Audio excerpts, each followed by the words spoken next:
In a grand hall filled with nobility, the crown prince points a condemning finger downward. He bellows the name Anastasia and declares that, as of that very moment, he is breaking off his engagement with her. Stunned, Anastasia looks up at him, her expression a mixture of shock and disbelief. The whispers of onlookers confirm her fears. The engagement between the crown prince and Anastasia is falling apart. She addresses him as Your Highness, stating that she doesn't understand what he is saying. He scoffs, calling her an uncomprehending woman, as usual. He then gestures to a different young woman at his side, presenting Amy. The prince proclaims that Amy, with her kind heart and healing powers, is the one who truly deserves to be his fiancée. He continues his tirade, asserting that a woman like Anastasia, who understands neither aristocracy nor the needs of a country, is not qualified to be queen. He dismisses her as having a rotten character, unlike Amy, whose kindness he claims is exactly what the nation requires. His accusations escalate as he claims that everyone is aware of the harassment Anastasia has inflicted upon Amy. He delivers a final, crushing blow,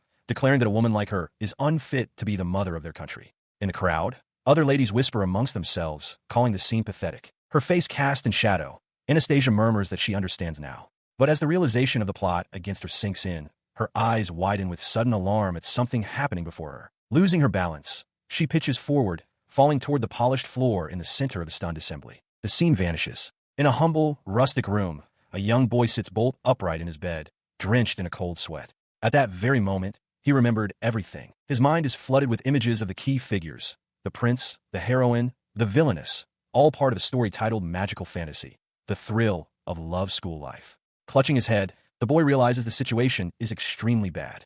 He knows this sudden flood of information is confusing, but the danger is real and immediate. He is Alan, an ordinary 8-year-old boy who lives in Rurden, the royal capital of the kingdom of St. Laren. He now understands. The only thing out of the ordinary was that earlier, he had remembered something from a past life. This world is the setting of a smartphone Otome game he used to play. The truth crashes down on him.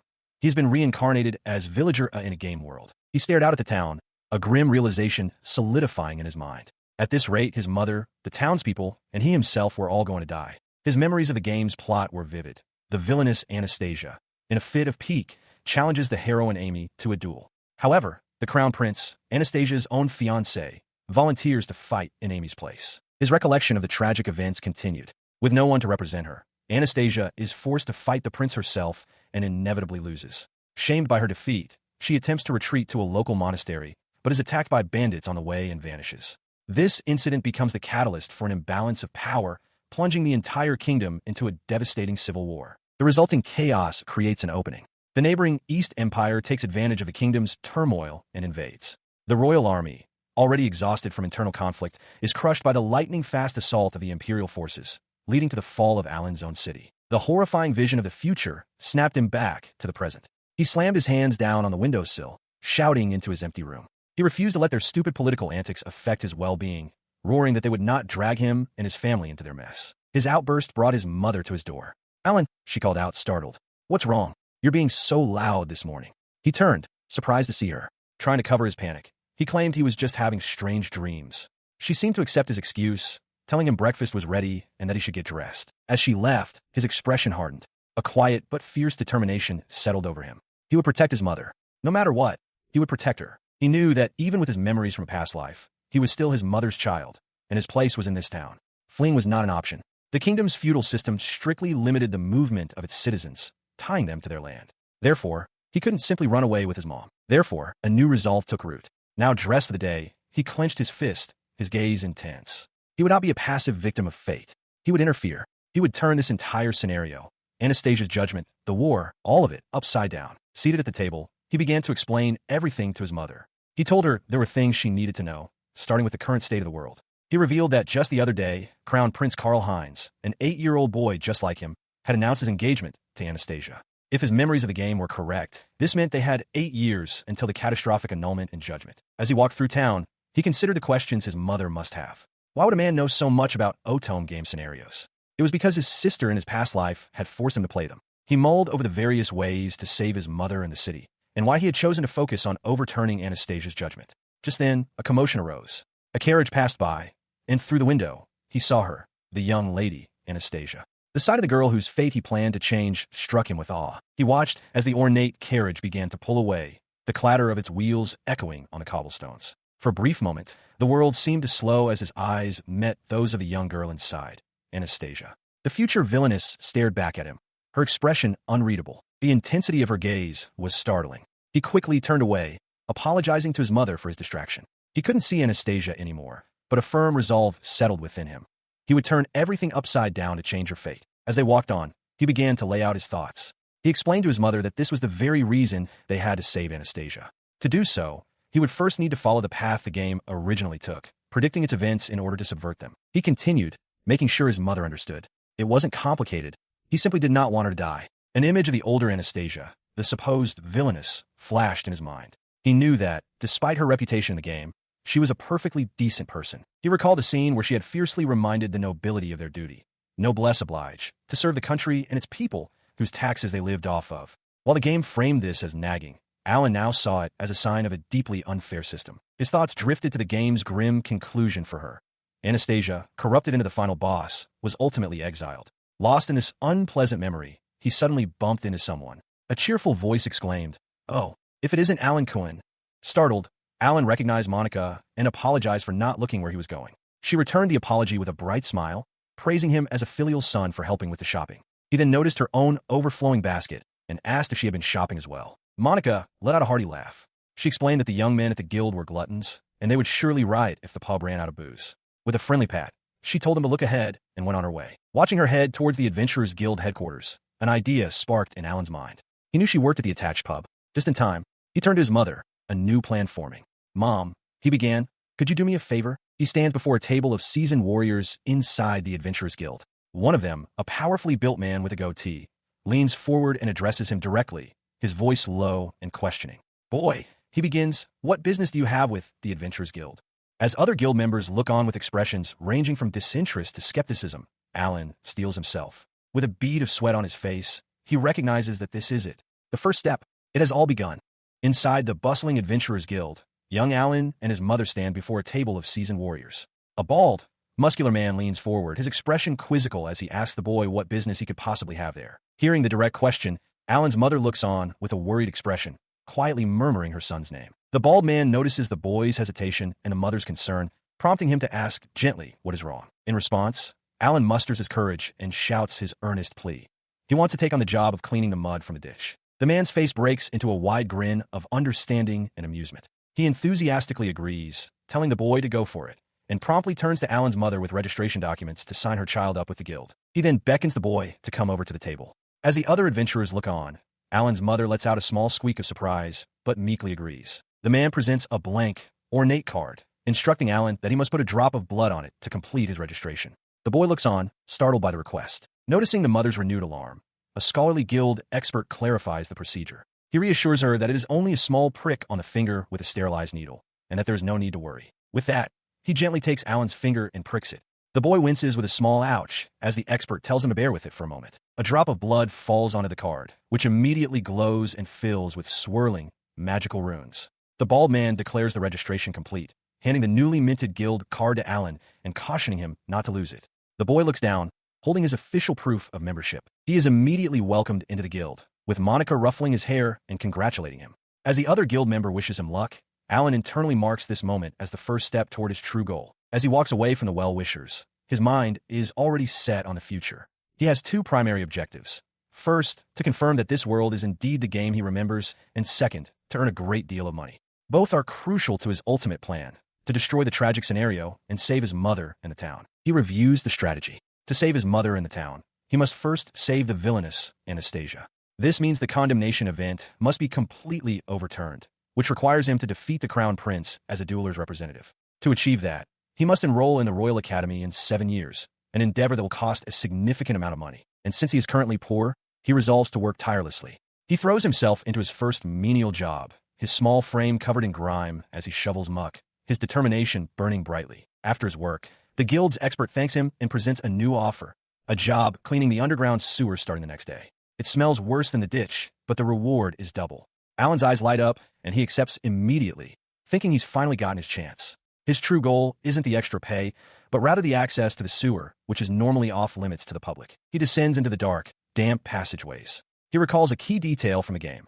In this very sewer, A secret scroll is supposed to be found 8 years from the game's starting point. His memory of the game's plot continues to guide him. Amy and the others were supposed to escape Imperial guards through this sewer, ultimately finding the scroll in a small, forgotten room. This makes the sewer the perfect place to verify if he is truly in an Otome game. Yet, the overwhelming stench is a stark, visceral reality that no game could replicate. Following the path from his memories, he finds it, a single brick on the wall with a distinct marking. With a determined push, a section of the stone wall grinds open, revealing a hidden passage beyond. He steps through the opening into a secret chamber, holding his lantern high. As the light cuts through the darkness, he scans the unfamiliar room, wondering about its original purpose and searching for the scroll. His light falls upon a stone pedestal. Resting upon it, beneath a large, ornate crest, is the scroll.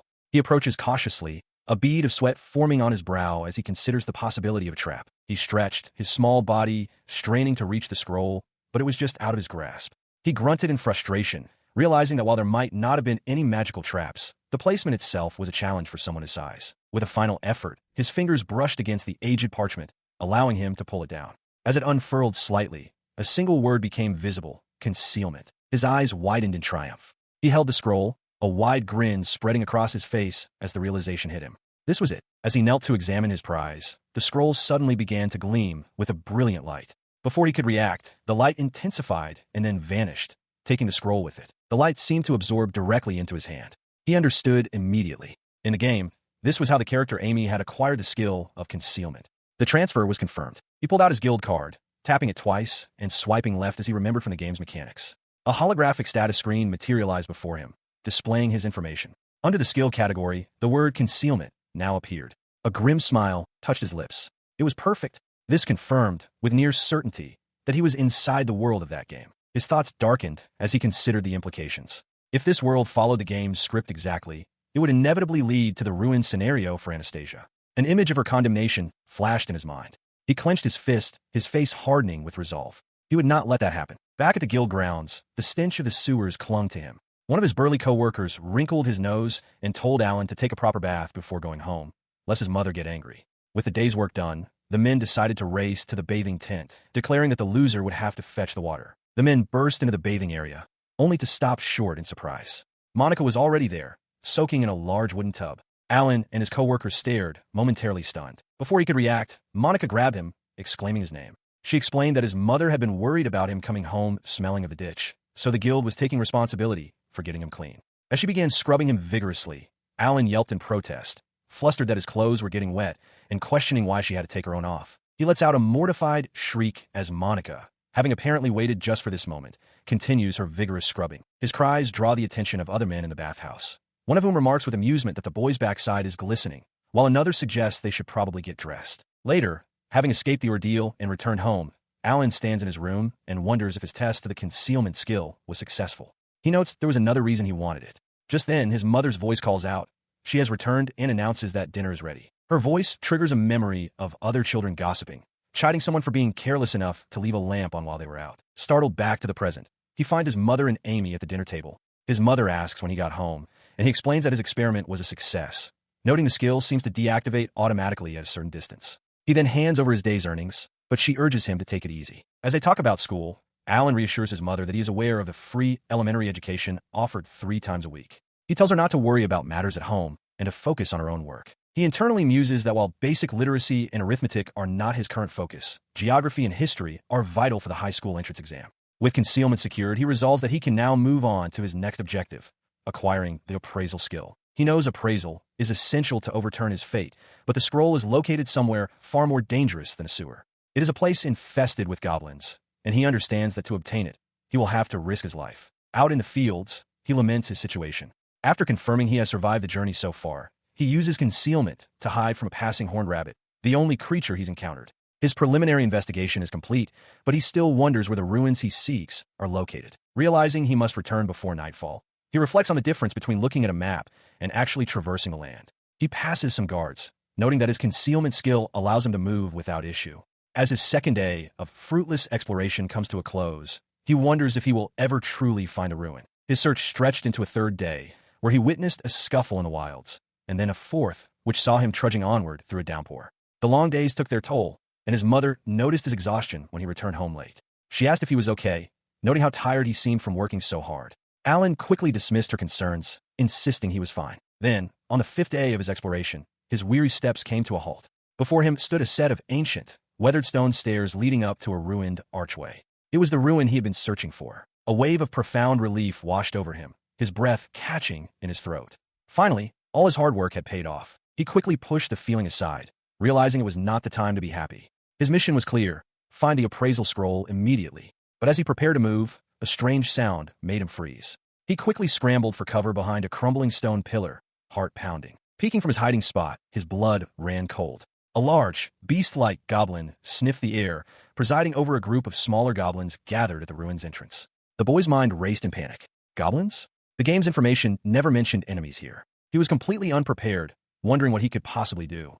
Hidden from view, Alan stares in disbelief. The ruins are teeming with goblins, far more than he ever anticipated, led by a hulking, brutish chieftain. He realizes with a jolt that this situation is drastically different from the game he remembers. He frantically weighs his options, wondering if he should retreat and form a new plan. But a chilling thought surfaces. What if his concealment skill wears off? He knows that without it, he would have been discovered and killed instantly. His objective, the scroll of appraisal, might be recovered by others if he hesitates. He reasons that if the goblin population grows further, or if anyone is harmed, a formal subjugation team will be dispatched, making his mission impossible. The situation is not good. The weight of this realization causes a wave of panic to wash over him. Sweat beads on his forehead as he struggles to regain his composure, questioning why the events are unfolding so differently from the established scenario. He forces himself to take a deep breath, whispering to himself to calm down. After a moment of internal struggle, his panic gives way to resolve. He dismisses the idea of starting over. A steely determination settles in his eyes as he concludes that if he doesn't seize the scroll now, the opportunity will be lost forever. All right, he affirms to himself, his resolve solidifying. He places his faith in the power of the cheat skills from the game world. Unseen by the surrounding goblins, he prepares to descend into the underground layers of the ruins. He slips past the goblin horde and enters a doorway leading deeper into the earth. The passage is surprisingly bright, illuminated by natural luminescence from glowing moss covering the walls. He finds the soft light quite beautiful and notes its practicality. Since torches are unusable in this area, the moss is a significant help. The corridor becomes tight and cramped as he navigates deeper. He silently hopes that this underground section is free of goblins. He enters a small chamber, identifying it as the room where the scroll of appraisal should be. But his relief turns to shock. The room is not empty. It's filled with barrels, weapons, and supplies. What the hell is this? He gasps, utterly bewildered. This is completely different from a game.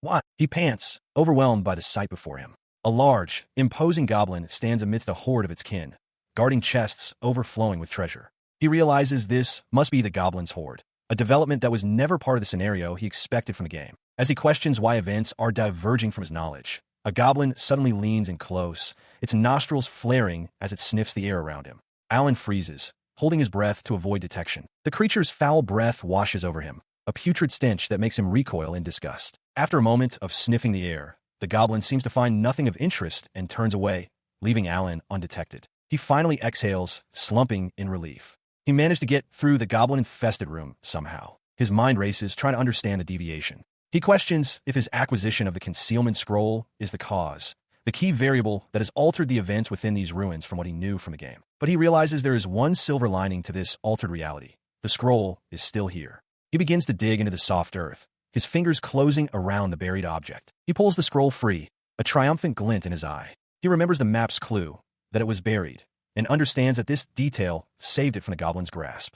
Thanks to this, they were completely unable to find it. Having secured his prize, he makes his way out of the ruins and back into the open air, sighing with relief. He made it back alive, the silhouette of a walled town visible in the distance. He decides not to wait. Believing it would be troublesome if he were discovered with the scroll, he finds a secluded spot, kneels, and prepares to obtain the appraisal skill immediately. He successfully uses the scroll. A notification confirms the acquisition of a new skill, appraisal, alongside his existing concealment. Perfect, he thinks. Everything is going according to plan. With the appraisal skill secured, he feels a surge of accomplishment, seeing it as a major step forward. His mother notes his energy, offering him food for later. 2 weeks pass. Alan arrives at what appears to be the Adventurers Guild, finding a group of men gathered in excited conversation. He greets them and wonders what the commotion is about. From a nearby table, his master, the retired adventurer, calls his name. Alan turns, responding with a respectful "sir," and approaches, asking if something has happened to cause the stir. The man explains gravely that a goblin's nest has been discovered in the ruins of an ancient labyrinth to the northeast.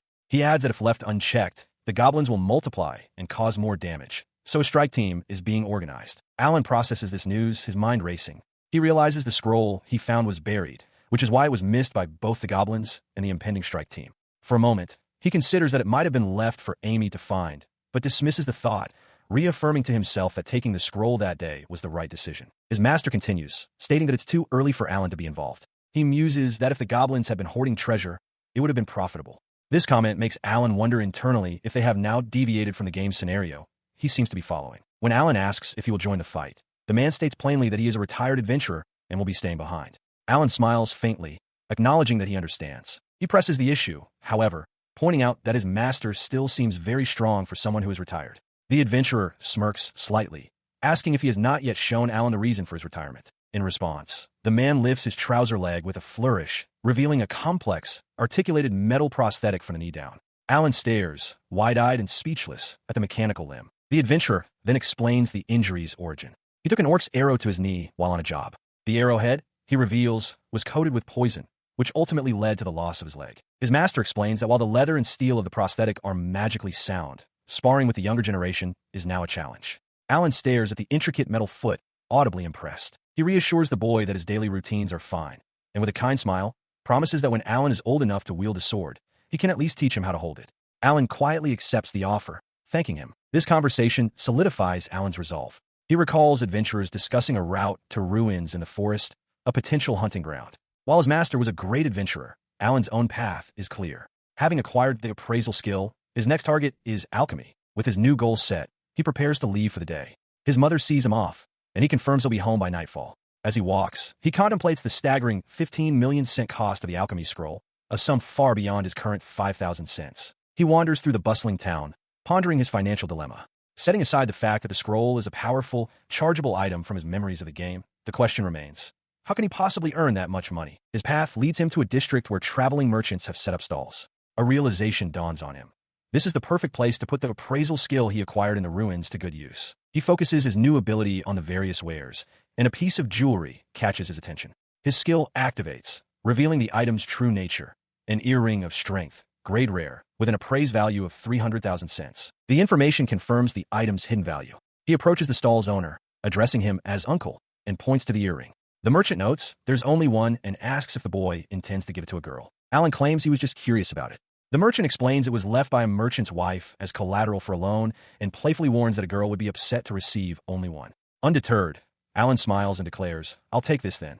The merchant agrees. Alan presents his guild card, and an internal system prompt appears before him, asking to confirm a payment of 5,000 cents. He accepts, finalizing the purchase of an item worth 60 times what he paid. He departs from the stall, the merchant's mistaken words echoing behind him. The man, believing Alan's persistence was about a girl, wishes him good luck, completely unaware of the boy's true intentions. His mind races with calculations. He had spent 2,000 cents on an item worth 150,000. After accounting for the cost, his profit stands at a staggering 148,000 cents. It was essentially a bidding war he had won without any competition. He realizes this is a viable strategy. The earring was sold by a merchant to an adventurer, a simple transaction he could replicate. With renewed determination, he decides to stick with this approach of cleaning the ditch until he saves the 15 million cents he needs. On a wooden surface, he lays out his acquisitions, the small, valuable earring of strength, and a sturdy pair of gloves he also procured. Later, at the Adventurers Guild, he presents the items to the retired adventurer. He explains that he found an earring and gloves at a stall for 3,000 cents and, thinking of selling them, wants the man's expert opinion first. The man's eyes narrow slightly. Recognizing the description of the seller, he realizes Alan may have stumbled upon something significant. He tells the boy to wait, deciding to bring in one of the guild's experts for proper appraisal. The expert, an elderly man with spectacles, examines the items with a jeweler's loupe. His focus sharpens as he identifies them, an earring of strength and fireproof gloves. He confirms to the retired adventurer that the items are genuine. The adventurer then turns to Alan, explaining that if he tries to sell them publicly, he could be targeted by dangerous people. He offers a safer alternative. The guild will buy them for a fair price. The adventurer cautions Alan, reminding him that this was a stroke of luck and that getting carried away by greed will lead to failure. Alan soberly agrees. Understanding the situation, the guild expert states that he will handle the transaction. With the sale secured, Alan looks up at the man, his expression earnest. He has one more request. His request to the guild seemingly led to this new path. Under the tutelage of the retired adventurer, Alan's training began. The man, his new master, looked on with a puzzled expression as a wooden sword was presented before him. The boy's training was relentless.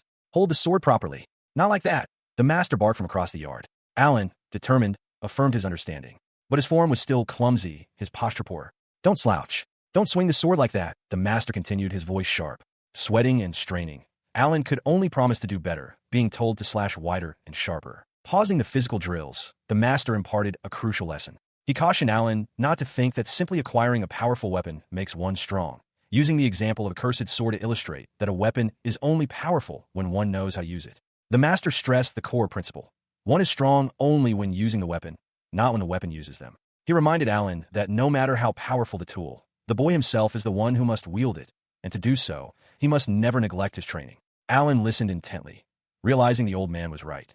He had considered using his skills to take shortcuts, but now understood the flaw in that logic. With the lesson understood, the master immediately ordered him to run 100 laps around the training room to build his strength and core. Alan, who thought he was on a break, could only stammer out a yes, as he was told to hurry up and get started. Later, as Alan practiced his swings, breathless and exhausted, his master watched with crossed arms. His mother stood beside the master, encouraging the boy to do his best. The master, however, was less gentle, questioning what was wrong and warning him that with such weakness, he wouldn't be able to protect what he wanted. He challenged Alan to show some guts. The harsh words and grueling training took their toll. Alan collapsed onto the stone ground, panting with exhaustion, but still managed a weak yes in response to his master's goading. His master declared the day's training over, but the words offered little comfort. Alan lay on the ground, his mind racing with self-doubt. He feared that at this rate, he wouldn't even be able to defeat horned rabbits, let alone save his mother or the villainess. The realization struck him hard. If he couldn't overcome this, he couldn't protect what he wanted to protect. That night, the boy stood inside, holding his sword, his master watching him from a short distance with a stern but observant expression. The drive to protect fueled his every action. For years, he took on grueling manual labor, cleaning canals and carrying heavy loads, earning every cent he could. He diligently saved his money, keeping track of it on a card, all while continuing his training. 3 years passed in this manner. Now 11 years old, Alan's body is more toned from the constant work and training. As his mother called him for breakfast, he responded with a smile, his resolve clear. His focus remained singular, to protect what he wanted to protect. His accumulated funds now stood at over 15 million cents. As Alan prepares to leave, his mother calls out to him. He confirms he is going out, telling her he's headed to the market. She smiles, remarking on how grown-up he seems, which causes him to blush slightly. She reminds him to be home before dark, noting that the next day is an important one. He acknowledges her words and departs. He walks through the bustling town, his mind on his true goal. After 2 years of relentless training, schooling, and competing, he has finally achieved his objective, saving 15 million cents in his guild account. His path takes him away from the main streets and into an unsafe district of the royal capital. He is purposefully heading towards a suspicious store located in the basement of a back alley, a place where few would dare to tread. Descending a dark stone staircase, he spots a menacing-looking man. The sight is unnerving, and Alan resolves to remain hidden and avoid any trouble on his way to the clandestine shop. He finally arrives at a heavy stone door marked with a sign for the rule store. As he reaches for the demonic face serving as a door knocker, he realizes his concealment has been nullified. A voice from inside calls out, asking for his identity. Inside, a hooded figure uses an appraisal skill on him before turning to a glowing panel. The panel displays a password prompt, which Alan recognizes. He recalls his master's instructions. The password is "Today a rabbit jumped in the eastern forest, followed by tomorrow, we'll move south." With a quiet confirmation, the mechanism clicks open. The door reveals a shop filled with arcane curiosities. Bottles, books, and artifacts line the shelves under the dim light of hanging lanterns. From behind a counter, the hooded shopkeeper welcomes him and asks what he is looking for. In response, Alan states his request clearly, the Scroll of Alchemy. The shopkeeper praises his choice, noting his good taste, and then names the price. How does 14 million sound? Alan hesitates, the steep price giving him pause. The shopkeeper simply tells him to wait for one moment. Their slender hands then place 2 rolled-up scrolls upon the counter. This is the scroll, the shopkeeper confirms, presenting the very item Alan came for. In response to the scroll presented to him, Alan's eyes narrowed as he focused his mind, internally identifying the item as the Scroll of Alchemy before activating his appraisal skill to verify its nature. His skill, however, revealed a deception. The item was merely an ordinary scroll, suitable for memos or calligraphy, with a common classification and a price of only 1,000 cents. He glared at the shopkeeper, his voice tight with accusation. He demanded to know if they were kidding him and whether they actually had the scroll he sought. From within the shadows of their hood, the shopkeeper's eyes crinkled. They acknowledged that the boy passed their test, complimenting his keen eye for details. With the test concluded, a new scroll was presented. Alan's appraisal confirmed its authenticity. This was the true scroll of alchemy, an epic class item that teaches alchemy skills and disappears after one use, priced at 13 million cents. It was the real deal. The shopkeeper chuckled, telling him to do as he pleased. Holding up his guild card, Alan confirmed his intent to use it for payment. As the transaction concluded, Alan bluntly stated his hope to never return. Unfazed, the shopkeeper simply thanked him for his patronage and cheerfully invited him to come again. His business complete, Alan returned home late, announcing his arrival to his mother. His years of painstaking work had finally culminated in this moment, though the true, cheat-like power of his new alchemy skill would have to wait for another time. She immediately chided him for his tardiness, putting her hands on her hips and reminding him that tomorrow was an important day and he needed to get to bed early. Looking weary, Alan simply agreed, but he did not go to sleep. Instead, he sat at his desk studying. Tomorrow was indeed an important day, his school's graduation exam. In this world system, elementary school starts at age 12 and middle school at 15. However, by leveraging memories from a previous life, Alan had skipped grades and was now, at age 11, set to take the middle school graduation exam. He arrives at the middle school in the royal capital. Unlike elementary school, attendance here is not mandatory, as it is merely a place to prepare for high school. However, for those who wish to learn, education is provided free of charge. A teacher greets him, explaining the curriculum covers classics, advanced arithmetic, the names of royalty and nobility, local products, international affairs, and etiquette, all necessary knowledge for future involvement in politics. Confirming he is indeed 11 years old, she addresses him as Alan Cohen and asks him to follow her, as the graduation exam is about to begin. He agrees readily and is led to a private room. As he takes his seat, the teacher wishes him good luck, remarking that graduating at age 11 is an unheard of accomplishment in the capital. She then inverts a large hourglass, announcing that the test will end in 3 hours, and tells him to begin. The exam questions cover a wide range of topics. He correctly provides the full name of the crown prince as Karl-Heinz Bartol Centralin and lists the 3 ducal houses, House of Innenberg, House of Ramslet, and House of Schlestein. As he works through the test, he finds the mathematics to be simple calculations. The section on nobility is just rote memorization, though he internally notes he doesn't even know what they look like. The only part he considers troublesome is geography,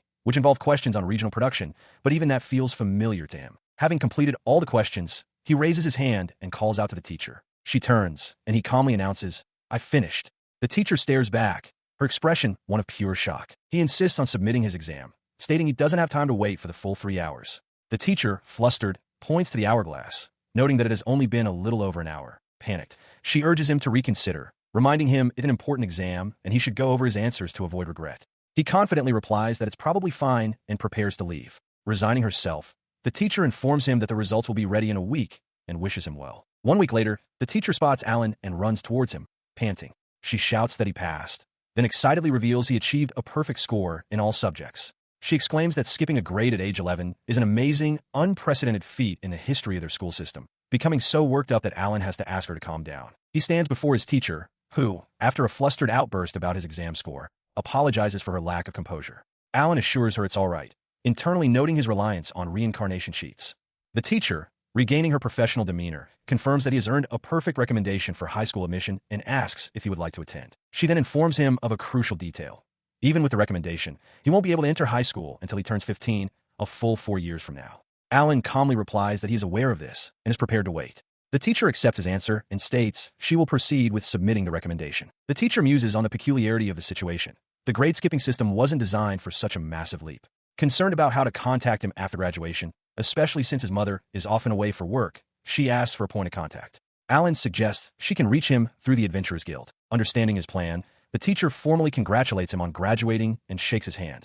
As other students celebrate in the background, Alan once again feels a pang of guilt for relying on his past life's knowledge for memorization, even though he also worked hard. With his middle school education now complete, Alan makes his way home. He arrives to find his mother has prepared a celebratory meal, exclaiming in surprise at the sight of white bread. His mother apologizes, explaining that their tight finances meant this was all she could afford. Alan smiles warmly, assuring her that he is simply happy she is there to celebrate with him. His mother then presents him with a gift. He unwraps it to find a dismantling knife, his eyes widening in shock. She explains it is to celebrate both his graduation and his coming of age. Overjoyed, Alan thanks her profusely, admitting he has always wanted one. He clutches the knife, keenly aware of the significant financial sacrifice his mother must have made to buy it for him. He knows this is a debt of love he can never truly repay. The weight of this realization brings tears to his eyes. His mother, taken aback, reassures him there's nothing to cry about. She gently strokes his hair, telling him she knows he will be on his own more often now, and that all she wants is for him to be happy and not to push himself too hard.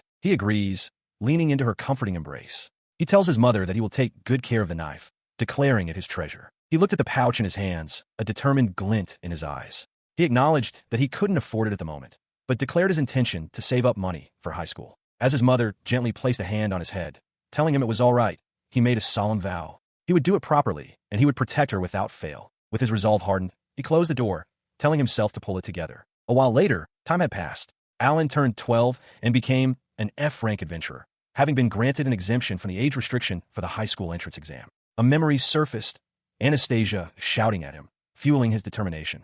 With 3 years until the game stage, he vowed to change this cruel fate. At the Adventurers Guild, Monica expressed her surprise at his rapid progress, congratulating him on becoming an F-rank adventurer. Other guild members joined in, with one teasingly noting they were short on ditch cleaners again. Alan, slightly flustered, asked them all to stop treating him like a child. His attention then turned to the retired adventurer standing behind him. The man, whom Alan addressed as Sir, acknowledged that while Alan was good, he still had room to grow and needed to remain focused. The man continued, praising Alan's skill, especially considering he lacked a divine protection of a swordsman or warrior. He explained that these protections are blessings from the gods, capable of boosting proficiency or granting special abilities. Alan reflected on this knowledge. The Crown Prince possessed 2 divine protections, Fire and Hero, granting him powerful magic and swordplay buffs. The heroine, Amy, had healing, enabling her to learn advanced recovery magic. Even his master, Rudolph, excelled at swordplay despite his injury due to his swordsman protection. Alan, however, was like most commoners. He had no divine protection and knew he had to overcome this handicap. Rudolph brought him back to the present, mentioning the points Alan had accumulated over 4 years of ditch cleaning. He explained that to reach E rank, Alan now only needed to complete a single F-rank task. Eagerly, Alan asked what he needed to do. He listened as Rudolph laid out the task, gathering herbs and hunting horned rabbits. Alan was taken aback by the simplicity, questioning if that was truly all there was to it, as neither task seemed particularly difficult. He listens as his master, Rudolph, warns him to be careful. Since he has never been out of town before, he is cautioned not to underestimate the horned rabbits, as they can cause injury. Alan confirms he understands, stating he will begin his task the next day. 2 days later, the fruits of his labor are laid out. A small pouch, a few collected herbs, and what appear to be magic stones from his quarry. He presents these items at the Adventurers Guild, where Rudolph and other members confirm he has successfully gathered the herbs and the horned rabbit's magic stones. They congratulate him, acknowledging the completion of his task. As they praise him, Alan internally reflects on the mission. He already knew the location of the herbs from his game knowledge, and that the area was safe because the guild had already defeated the local goblins. With that part done, his thoughts turned to hunting the horned rabbits, for which he utilized the skill, concealment. He finds one of the creatures, a small, horned rabbit, sleeping peacefully in the grass. He stands over it, spear in hand, but hesitates. The creature seems so defenseless. He internally remarks on what a harmless creature it appears to be, but then reminds himself that they are considered vermin that destroy fields. With a quiet apology, he steels his resolve to strike. His successful hunt yields its reward back at the guild. Rudolph looks at him with approval and officially informs him that he is now an E-rank adventurer. Alan responds with a joyful yes. Later that night, while his mother sleeps soundly nearby, Alan uses the knife she gave him to dismantle the horned rabbits. He is grateful that her gift proved useful so soon. After his work is done, he contemplates his new status. As an E-rank, he can now undertake long expeditions and travel freely between cities. He reflects on this, realizing this is the power of the divine protection that so many commoners lack. He examines his own status more closely. At age 12, his divine protection grants him the skill of concealment.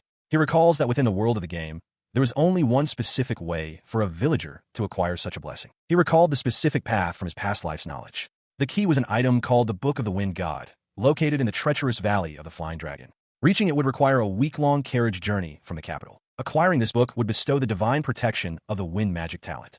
As the name implied, it was a power that specifically strengthened wind thread magic. He knew that the high school practical exams were significantly influenced by whether or not a student possessed this particular divine protection. With this goal firmly in mind, his resolve hardened. He was villager, Alan, a novice adventurer. Gripping his knife, he declared that his true adventure would now begin. A massive, enraged wyvern looms over the Crown Prince and Anastasia, roaring in fury. It accuses them of killing its husband, its voice filled with anguish. Anastasia pleads with the creature to listen, but the prince realizes that any attempt to persuade the grieving beast is useless. The beast lunges with a deafening roar. The prince shouts for Amy to get back. As she apologizes, he thrusts his hand forward, shouting the name of his spell, Offensive Barrier. A glowing magical circle materializes just in time to meet the wyvern's charge. The impact shatters the stone floor beneath them, but the barrier holds. The wyvern's head recoils from the magical shield. Amy, watching in disbelief, asks if he managed to defeat it. With lethal speed, the prince surges forward, driving his sword deep into the creature's throat. The wyvern lets out a final, gurgling shriek as it collapses. He quietly laments that he wished he could have persuaded it instead. He turns to comfort a weeping Amy, who covers her face in her hands. He tells her it had to be done, that they had no choice, and mentions the Wyvern Lord's child. A strange phenomenon occurs. It is noted that Amy and the others have defeated the Wyvern Lord, received the Book of the Wind God, and that the prince's favoritism has increased, making him a fated partner. The scene shifts, and Alan appears, his expression one of utter weariness. He sits alone, reflecting on the events. He recognizes it as the scenario from the game Magical Fantasy to obtain the Book of the Wind God. He muses that from the Wyvern's perspective, the heroes were simply robbers who invaded its home, killed its family, and stole its treasures. He understands the emptiness behind Amy's tears. His part in the game's plot now over, he accepts a few coins as thanks and waves goodbye to the others as they depart by cart. He knows the path forward will be dangerous and resolves to be careful. He intends to head towards the Valley of the Flying Dragon to get the Book of the Wind God, just as Emily did. He gazes at the distant mountains. Having made preparations in Friesen, the closest village, he knows it will be a full day's trek to reach the valley. He begins his journey, deciding to use his concealment skill to travel through the mountains. Though curious about the ferocious demons said to lurk within, he prioritizes avoiding unnecessary fights. He pants, exhausted from the difficult ascent. Looking up, a winged creature soars overhead, and he realizes with a start that he should have better prepared for climbing the mountain. Despite the exertion, he reaches a breathtaking vista. Below him, a vast valley teems with dozens of the flying beasts. He stares in awe, recognizing his destination, the Valley of the Flying Dragon. These creatures are wyverns, a subspecies of dragon. To put it simply, they are demons that are not as strong as true dragons. The main difference is that dragons can breathe fire and roar, while wyverns cannot. As impressive as the sight is, Alan knows this is no time for gawking. With sunset approaching, he needs to set up camp and finds a suitable area nearby. Having found a spot, he kneels and places a hand on the ground, invoking a skill. The earth itself shifts and breaks apart, forming a deep, rectangular pit at his command. He continues to shape his shelter, recalling the nature of his ability. It is alchemy, a crafting skill from the game he remembers, mainly used for making and strengthening items with magic stones. He carefully forms air holes in a chimney. The skill's potential is vast. He remembers that in the game's final battle, it could be used to create a magical item that temporarily weakens the final boss, a darkness-corrupted Anastasia. When fully maxed out, the ability could even build wagons and enormous forts. With this power, he easily creates a small, semi-basement camping area. Sitting by the fire inside, he reflects that the skill was worthy of the 14 million cents and 3 years of hard work it took to acquire in the game. As he rests, his expression turns somber. He closes his eyes for a moment before picking up a knife, his hand steady as he inspects the blade. Night falls over the mountains. From the outside, the only sign of his presence is a thin trail of smoke rising from the chimney of his hidden camp, disappearing into the starry sky. After using his alchemy to restore the landscape and hide his camp, Alan stands resolute. With his objective clear, he declares his intention to visit the Temple of the Wind. He proceeds through a rocky canyon, recalling how in the game, wyverns would relentlessly attack anyone who approached. This time, however, he uses his concealment skill to advance with confidence. He soon spots his destination, the stairs leading to the temple, but a sudden realization makes him stop in his tracks. Inside the grand temple chamber, a massive black wyvern lord, the patriarch of a family of 3, Alan recognizes, is fast asleep. Believing this to be a convenient opportunity to retrieve the Book of the Wind God, he prepares to move, only to be stopped by a voice calling out, "Hey there, human." Suddenly, Alan finds his body frozen, unable to move. An ethereal, luminous man with long, flowing hair materializes before him.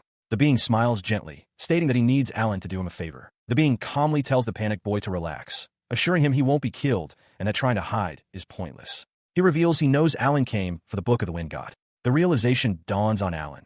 His concealment was useless, and his mind has been read since his arrival. The figure then formally introduces himself as the God of the Wind. He stammers, overwhelmed at the revelation. The God of the Wind asks what he could possibly want from him, but then waves the question aside. He declares that first, they need to wake the sleeping wyvern. With a powerful cry, he thrusts his arm forward in an attempt to rouse the creature. His shout fails to wake the beast. The god asks Alan to wait a moment as the massive wyvern finally begins to stir, letting out a low groan. The god peers down, asking if it is awake yet. Alan can only watch in utter confusion as the god continues his efforts, pleading with the great beast to wake up. Startled into wakefulness, the wyvern lord sits up, looking flustered. It stammers nervously before introducing itself, stating its name is Jerome and that it is, more or less, a wyvern lord. The god of the wind then formally introduces Alan to Jerome, urging the boy to shake the wyvern's hand and telling the timid creature not to hide. Alan, still trying to comprehend the bizarre situation, manages to state his own name in return. He stood stunned as the god of the wind. A gentle smile on his face made an utterly unexpected request. He wanted Alan to help Jerome find a wife. The boy and the wyvern both froze in shock. Before Alan could respond, the god explained that Jerome had fallen in love with his dream lizard girl, Melissa-chan, who possessed the traits of a sky dragon. Still processing, Alan wondered aloud why a god would support a wyvern lord's search for a partner. The deity dismissed the question as a long story that Alan didn't need to know. Instead, he offered a deal. If Alan could help make their love story come true, he would receive the divine protection of the wind god. The boy was left speechless, as Alan internally concluded that he had to play along to get the divine protection. Since taking the book of the wind god was impossible, the god responded directly to his thoughts. Annoyed, Alan asked him to stop, complaining that he knew nothing of lizard romance and was already tired of it.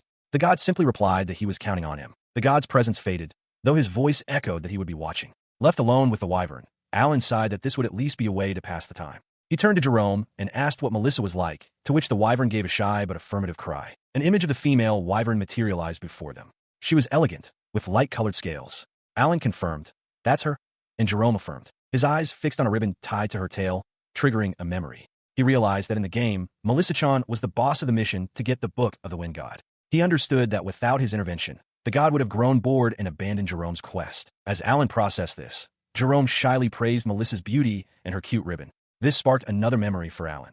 In the game's timeline, Jerome had been at his peak happiness building a family with Melissa right before Amy and the others overran their home. Returning to his new role, Alan asked Jerome if he had ever spoken to her.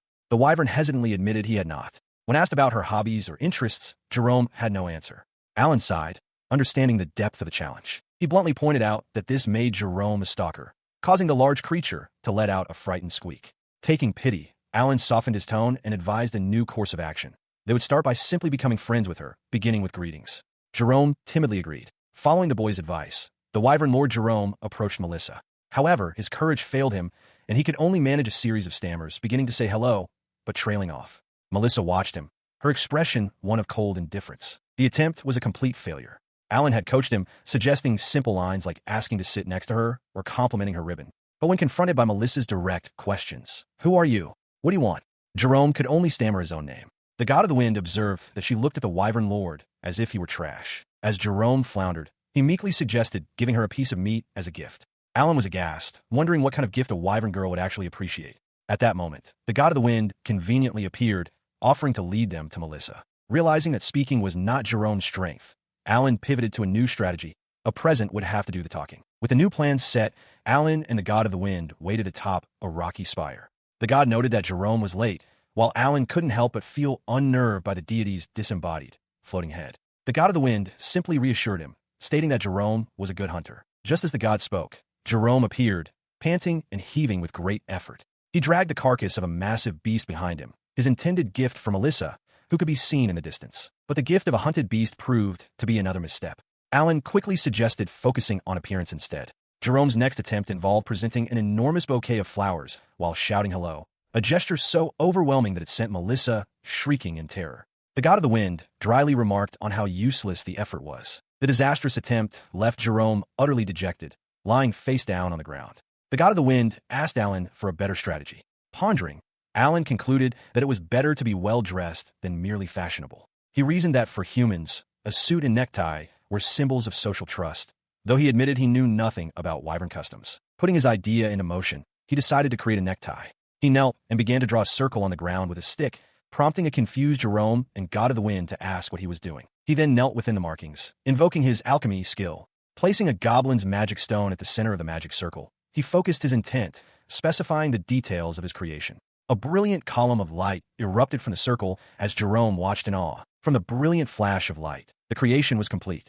A pristine white necktie now adorned Jerome's chest, and he looked down at it in wonder. Alan, panting from the effort, noted how tiring proper alchemy was. The god of the wind praised the result, and a weary Alan offered his thanks. He is held firmly by the god of the wind, who, with a confident smile, declares it's time to quickly show Melissa the results of their efforts. Alan struggles, complaining that he's being crushed. Below, a horrifying scene unfolds. Melissa is cornered and surrounded by a group of aggressive-looking wyverns, her terrified shriek echoing through the air. Jerome, looking dapper in his new necktie, but utterly stunned by the sight, can only stammer her name in disbelief. Spurred into action by the sight, Jerome launches into the sky with explosive force. Alan clings to his back, shouting for him to hurry. The god of the wind calmly agrees to lead the way, while Alan internally despairs, realizing Jerome doesn't even know where Melissa fled. Despite the boy's panic, Jerome, with tears of desperation in his eyes, bellows Melissa's name as he soars through the air, determined to find her. As a massive, dark-scaled wyvern descends menacingly from the sky, Alan points it out to the god of the wind. Below, Jerome sees the beast targeting Melissa and cries out her name in terror. The dark wyvern crashes down amidst a group of other wyverns, scattering them with a furious roar. From above, the god of the wind watches with a stern expression, demanding to know what the creature is doing. Pinning Melissa to the ground, the aggressor looms over her. Jerome, filled with panic, screams for it to get away from her. The beast lets out a roar directly in Melissa's terrified face. In a desperate attempt to protect her, Jerome throws himself between Melissa and the attacker, yelling for her to run. Alan can only watch the unfolding horror, stunned into silence. He shoves with all his might against the dark wyvern's head, trying to force it away. He roars a command at the beast, telling it not to touch Melissa. The creature retaliates, sinking its massive teeth into Jerome's arm. He lets out a raw scream of agony as Melissa cries out in horror, begging for the attack to stop. Suddenly, the god of the wind appears, floating serenely with a gentle smile as a flock of smaller wyverns flies toward him. Alan, clinging to Jerome, points in shock, exclaiming that they are approaching. Jerome, distracted from his pain, mutters about how creepy the god is. With a casual puff of air, the god sends the entire flock tumbling helplessly. Alan realizes these must be Jerome's friends, noting the god's skill. Jerome, however, seems exasperated, questioning what is wrong with his people. Melissa tries to reassure the wounded Jerome, explaining that the god is there to help and has already defeated the other wyverns. From a distance, Alan watches the god's relaxed posture and mistakenly concludes that he must be out of strength. Despite the god's intervention with the flock, the large, dark wyvern does not release its grip. Its jaws remain clamped on Jerome's arm, causing him to grimace in pain as Melissa lets out a terrified shriek. He struggled under the crushing weight of the aggressive wyvern. Seeing his plight, Melissa cried out his name before grabbing the attacker's leg, thanking Jerome for saving her. The hostile wyvern shrieked in surprise at the intervention, demanding she get up. Pinned and helpless, Jerome could only stammer an apology. In the next moment, the threat was gone. Melissa affectionately nuzzled a stunned Jerome, telling him he was cool. Nearby, Alan watched them, feeling satisfied that he had fulfilled the god's request to bring the two wyverns together, even if he felt he hadn't actually done anything himself. His moment of reflection was cut short as the god of the wind addressed him directly. The deity declared that, as promised, he would now grant Alan his divine protection. He instructed Alan to bring his head closer, then placed a hand upon it, announcing that the boy now possessed the divine protection of the wind god. A surprised Alan could only utter a confused sound. The god smiled, adding that he knew what to do for Jerome and Melissa, leaving Alan to quietly question what this protection entailed. He then turned to the two wyverns, telling them to get along and promising them a blessing of their own when the time was right, once they were married. The word marriage sent Jerome into a flustered panic. With a cheerful "see you later," the god of the wind vanished. Alan processed the strange encounter, a realization dawning on him. He recalled that there was no book of the wind god at the altar in the original story. It was Amy who was supposed to receive the divine protection. He pondered the consequences of this change, wondering how her arrival in 4 years without the god's favor would affect the future. His strategic thoughts were interrupted as Jerome approached, profusely thanking him for his help. Alan smiled and humbly deflected the praise, insisting that he hadn't done anything and that the positive outcome was all due to Jerome's own efforts. The wyvern remained flustered, stammering that he still wanted to express his gratitude. Alan simply reassured him that it was all right. Jerome, finally collecting himself, explained how Alan could truly help. He asked the boy to stay away from their territory for the next 4 summers to prevent a potential break-in. Melissa, now calling Jerome Jerry, added her own thanks, presenting Alan with a cloth ornament she had made. She promised that if he ever truly needed their help, they would be there for him. Alan considered their offer and agreed. He then encouraged Jerome to make things work with Melissa. As Melissa offered one last, heartfelt thank you, Alan playfully chided the still flustered Jerome to get a hold of himself and go find a love nest with his new partner. With a final, shouted goodbye from Melissa, the two wyverns took to the sky and departed. He stood on the balcony, waving farewell. This was how he ended up helping wyverns instead of people, a strange turn of events indeed. Having finally received his divine protection, he sat at a desk, contemplating his next move. Before returning to Rurden, he decided there was one more thing he needed to do in Friesen Village. His goal was clear and ambitious: to build a glider. This would be the key to securing the fastest possible high-speed transportation. In this world, transportation was primarily by horse. A normal carriage for common people could only travel about 10 kilometers a day. Even pushing a horse to its limits would only cover a few hundred kilometers at most. But a glider offered a different possibility entirely. He imagined a craft that could travel hundreds of kilometers per hour, a revolutionary concept for this world. Working late into the night, he refined his plans. Although learning wind magic hadn't been part of his original expedition, the change in circumstances allowed him to move the glider project forward. He now intended to build a motor glider powered by that very magic. With the plan finalized and ready for the next day, a memory from his past life surfaced. He recalled being an aeronautical engineer, the pilot of a plane he built with friends for a tournament, and even the distinct taste of water from Lake Biwa. The following morning, he set to work, pushing a wheelbarrow across a wide, open field with a determined sigh. He identified the area as perfect for a runway and decided to clear the land. Gathering mana, he recited the incantation that came to his mind. Mana, the root of all things, gather in my hands and become the wind. Cut down my enemy. And unleashed a powerful wind cutter spell, slicing through the tall grass. A flush of embarrassment crossed his face. He realized the incantation was taught instinctively by the wind magic skill itself, making the act of chanting it aloud feel awkward. A check of his status revealed he was now 12. The divine protection he received was, in fact, the wind magic ability. Furthermore, his magic power had risen to rank D, a high level for an E-rank adventurer. Though his stamina remained at E, he unleashes his wind cutter spell, reflecting that his ability to mow the grass and eventually fly his glider is all thanks to his wind magic, a gift he attributes to the divine protection of the wind god. He offers a brief, if slightly backhanded, word of thanks to the deity, calling him creepy. In a fleeting vision, the god of wind smiles benevolently before his expression shifts to one of mild offense at the insult. With the field cleared, he surveys his work and declares the runway complete. The next step, he resolves, is to prepare the glider for training. He recalls how he used his alchemy skill to create both the glider and a runway by placing drawings into a magic circle, acknowledging it as an incredibly powerful, almost broken ability. He then begins the creation process, using the bones, skins, and magical stones thankfully given to him from the wyverns Jerome had defeated. He notes that with his increased magic power, the amount of material needed for smelting is reduced. Placing his hand over the components and some charcoal, he commands, "Smelt," and a brilliant light erupts from the materials. The process culminates in a great success. The finished glider, sleek and white, now rests perfectly on the freshly prepared runway. Alan looks upon his creation with a satisfied smile. Standing before his creation, he confirms that the runway is complete and the weather is good. It is the perfect opportunity to run a few tests. He climbs into the cockpit, noting that the seatbelt's position is ideal. He then runs through the startup procedure in his mind. Channel magic into the right handle to activate the wyvern's magic stone, which serves as the core of the wind magic engine. Next, he checks the controls. The left handle operates the elevator and rudder, with the auxiliary wings linked directly to the rudder's movement. He confirms that the operation is smooth and without problems. With all systems checked, he begins the takeoff run. He incants for mana to gather and become wind, and the glider lurches forward. He focuses on increasing the power gradually, but grits his teeth in frustration as he finds the output difficult to adjust. For a moment, he considers stopping, but quickly dismisses the thought. He grits his teeth, determined to make it. The glider picks up speed rapidly, reaching the critical decision speed of V1, then the rotation speed of VR. With a final surge of will, he pulls back, and the aircraft lifts from the earth. Alan takes to the skies. Following the route to Rurden, Alan pilots his glider low over the trees, deciding to follow a road that cuts through the forest. He soars through the air, the simple machine gliding smoothly above the landscape below. The sensation of flight is exhilarating, a feeling he hasn't experienced since his past life as a university student. A fleeting thought about chores he forgot to do surfaces, but it's quickly washed away by the pure joy of being airborne. Far below, Anastasia's gaze is drawn upward by a flicker of movement.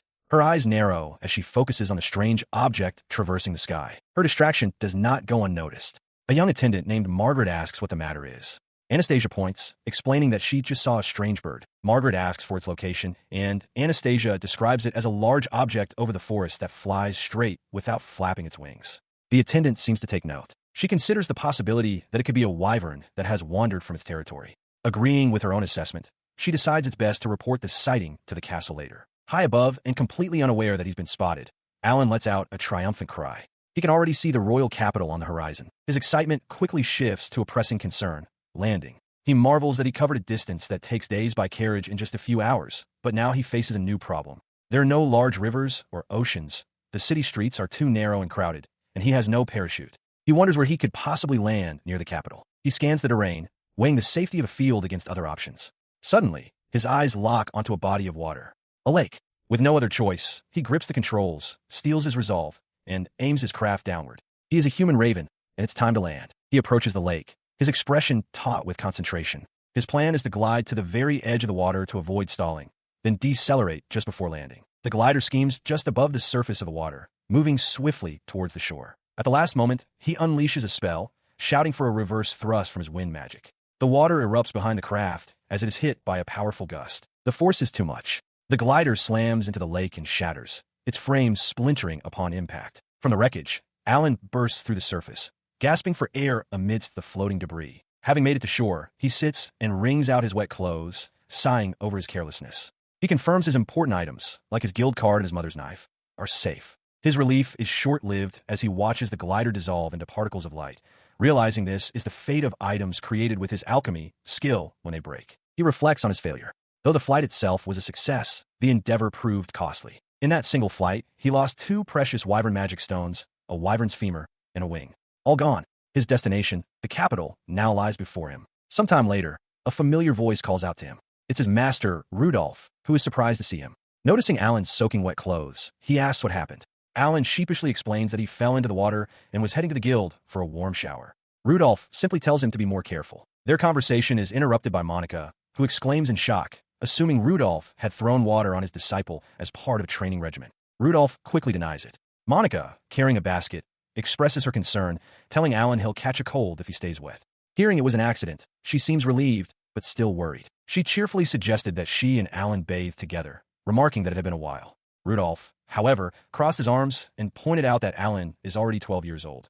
Unfazed, Monica playfully asked what the problem was, telling the boy not to be shy. A flustered Alan simply accepted the offer of warm water, deciding to bathe alone. He let out a sigh of relief under the spray of shower. In this world, magical tools provide such modern conveniences, though their use is quite expensive. This advanced concept of sanitation, whether a remnant of the Otome game's world building or not, was a helpful feature, far more developed than in a real medieval world. As the water washed away the grime of his journey, his thoughts turned to his next steps. He decided to sell the items he acquired in Friesen for money, then head home. He remembered he had a change of clothes waiting at the guild, and so, after reporting to the guild, his journey was officially documented. He sat at a table with his master, Rudolph, and a guild expert, likely recounting the details of his expedition. With that, his first expedition was over. He returned home, sharing a quiet meal with his mother. But even back in the comfort of his own bed, his mind was far from peaceful. He lay awake, a bead of sweat on his temple, realizing with grim certainty that he had a lot to reflect on. His thoughts drifted back to the chaotic return from Friesen to Rurden. As he sat alone on a stone bridge, a heavy conclusion settled upon him.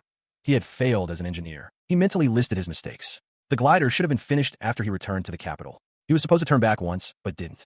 The lack of a landing site or a parachute, coupled with an unscheduled takeoff, led directly to the emergency landing in the lake. He reflected on his recent failure, realizing his thought process had reverted to that of a child. In his previous life as an adult, he concluded he would never have attempted something so foolish. This realization settled upon him as he floated in the water. A child's brain in a child's body. Despite his memories, he was now just a child. From this moment on, he vowed to constantly remind himself to be more cautious. Later, looking out at the sky, he analyzed the flight. He determined there was no error in the glider's basic design, but the flaw lay in its maneuvering.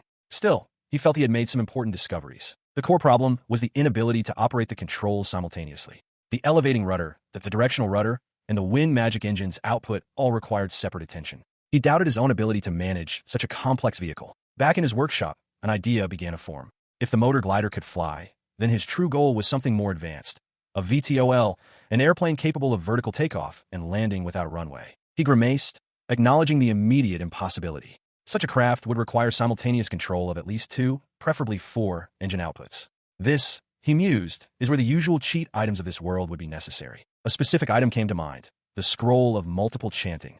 The name alone conveyed the feeling of an almighty artifact, its function self-evident. His thoughts turned to the scroll's location. He knew it was in a troublesome place, but he resolved to manage it somehow. It was time to prepare and proceed. The scene shifts abruptly. A hand extends as a voice commands, "Smelt." Below, a figure clad in a flight suit is enveloped by swirling rings of magical energy. The pilot is revealed to be Anastasia, standing before an improved version of the glider. She acknowledges that it isn't a VTOL, but a special plane customized for a specific mission. Her hand tightens on the control stick, ready. She throttles the engine, and the craft lurches forward, picking up speed along a grassy runway before lifting into the air. As she soars through the sky, her expression is one of intense focus, her eyes fixed on the horizon. Her thoughts turn to the principles of her creation. She reflects that to create anything using the alchemy skill, she must first understand two important factors. The first factor she considers is the accuracy of the blueprint, how precisely she can visualize what she is making. The level of detail in this mental image directly impacts both the quality of the finished product and the amount of magic power it consumes. She remembers how Amy, the game's protagonist, could create a high-performance carriage from simple, whimsical thought. This was only possible because of Amy's incomparable magical reserves. Lacking that immense power herself, Anastasia knows she must compensate by preparing blueprints as accurate as possible to mentally construct the object structure. The second crucial factor is the preparation of sufficient materials. She understands that creating something from nothing is currently beyond her capabilities, and that the presence or absence of raw materials makes a world of difference in the required magical power. Fortunately, she also made some pleasant discoveries. She found that she could partially substitute expensive components with other materials that have similar properties, such as using one costly wyvern wing combined with 3 cheap bat wings. Taking a bite of food, she muses that thrift is always important, as this allows her to cut down on large costs. Her flight continues until a colossal structure pierces the clouds ahead. Adjusting her goggles, she gazes upon her destination with a look of accomplishment and identifies it aloud: the Tower of the Sage. High above a dense forest, a small aircraft soars through the skies.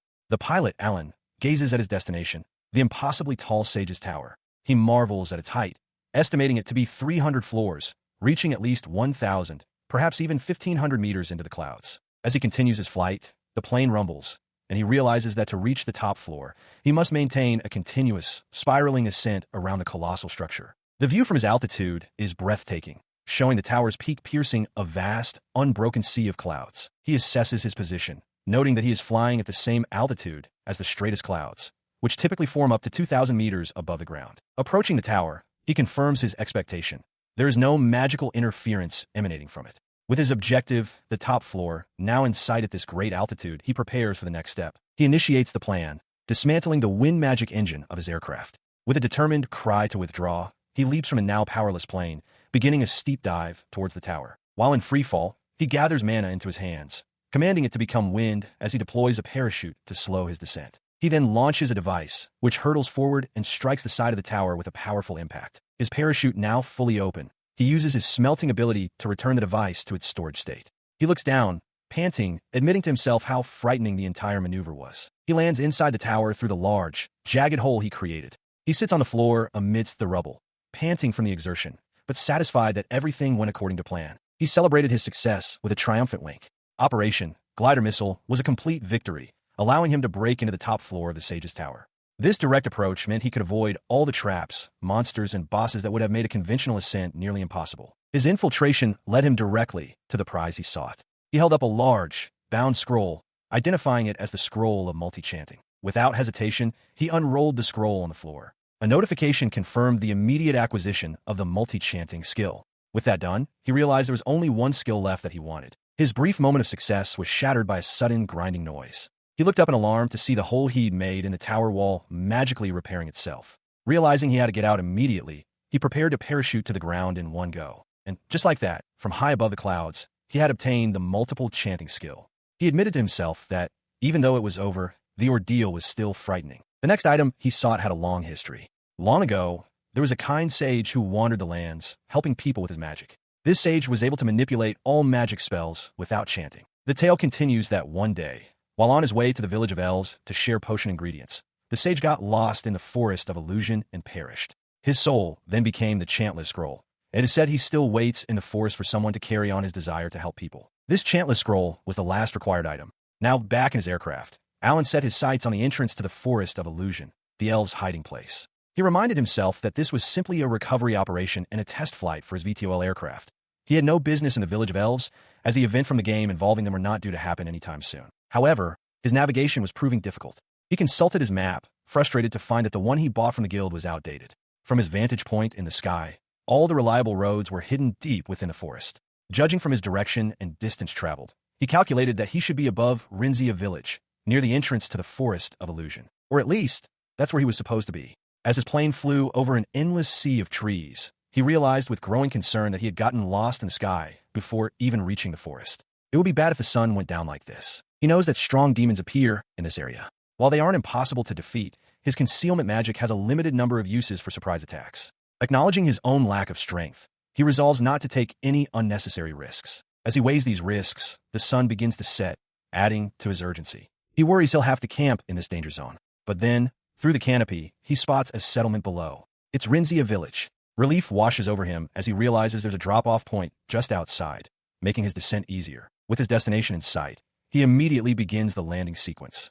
He activates the vertical engines, and the altitude control engines on both wings were to life, preparing the craft for a controlled descent. The aircraft touches down smoothly, and he lets out a breath of exhaustion. He realizes that using 4 magic spells simultaneously to pilot the craft required 4 times the usual magic power, leaving him more fatigued than he anticipated. He resolves to use his smelt skill to create a bunker, hide the aircraft, and then head towards the village. Just as he turns to enact his plan, a sharp voice commands him not to move. He looks up, startled, to find himself surrounded by armed figures with pointed ears, their spears leveled at him. The leader of the group, a woman with a regal presence, steps forward. She confirms he is a human and asks for his name. After he introduces himself as Alan, she narrows her eyes and demands to know what he is doing in their village. He stammers an apology, explaining that he got lost while trying to reach a different human village. One of the guards presses a spear into his back, shouting at him not to lie. The guard then turns to his leader, addressing her respectfully.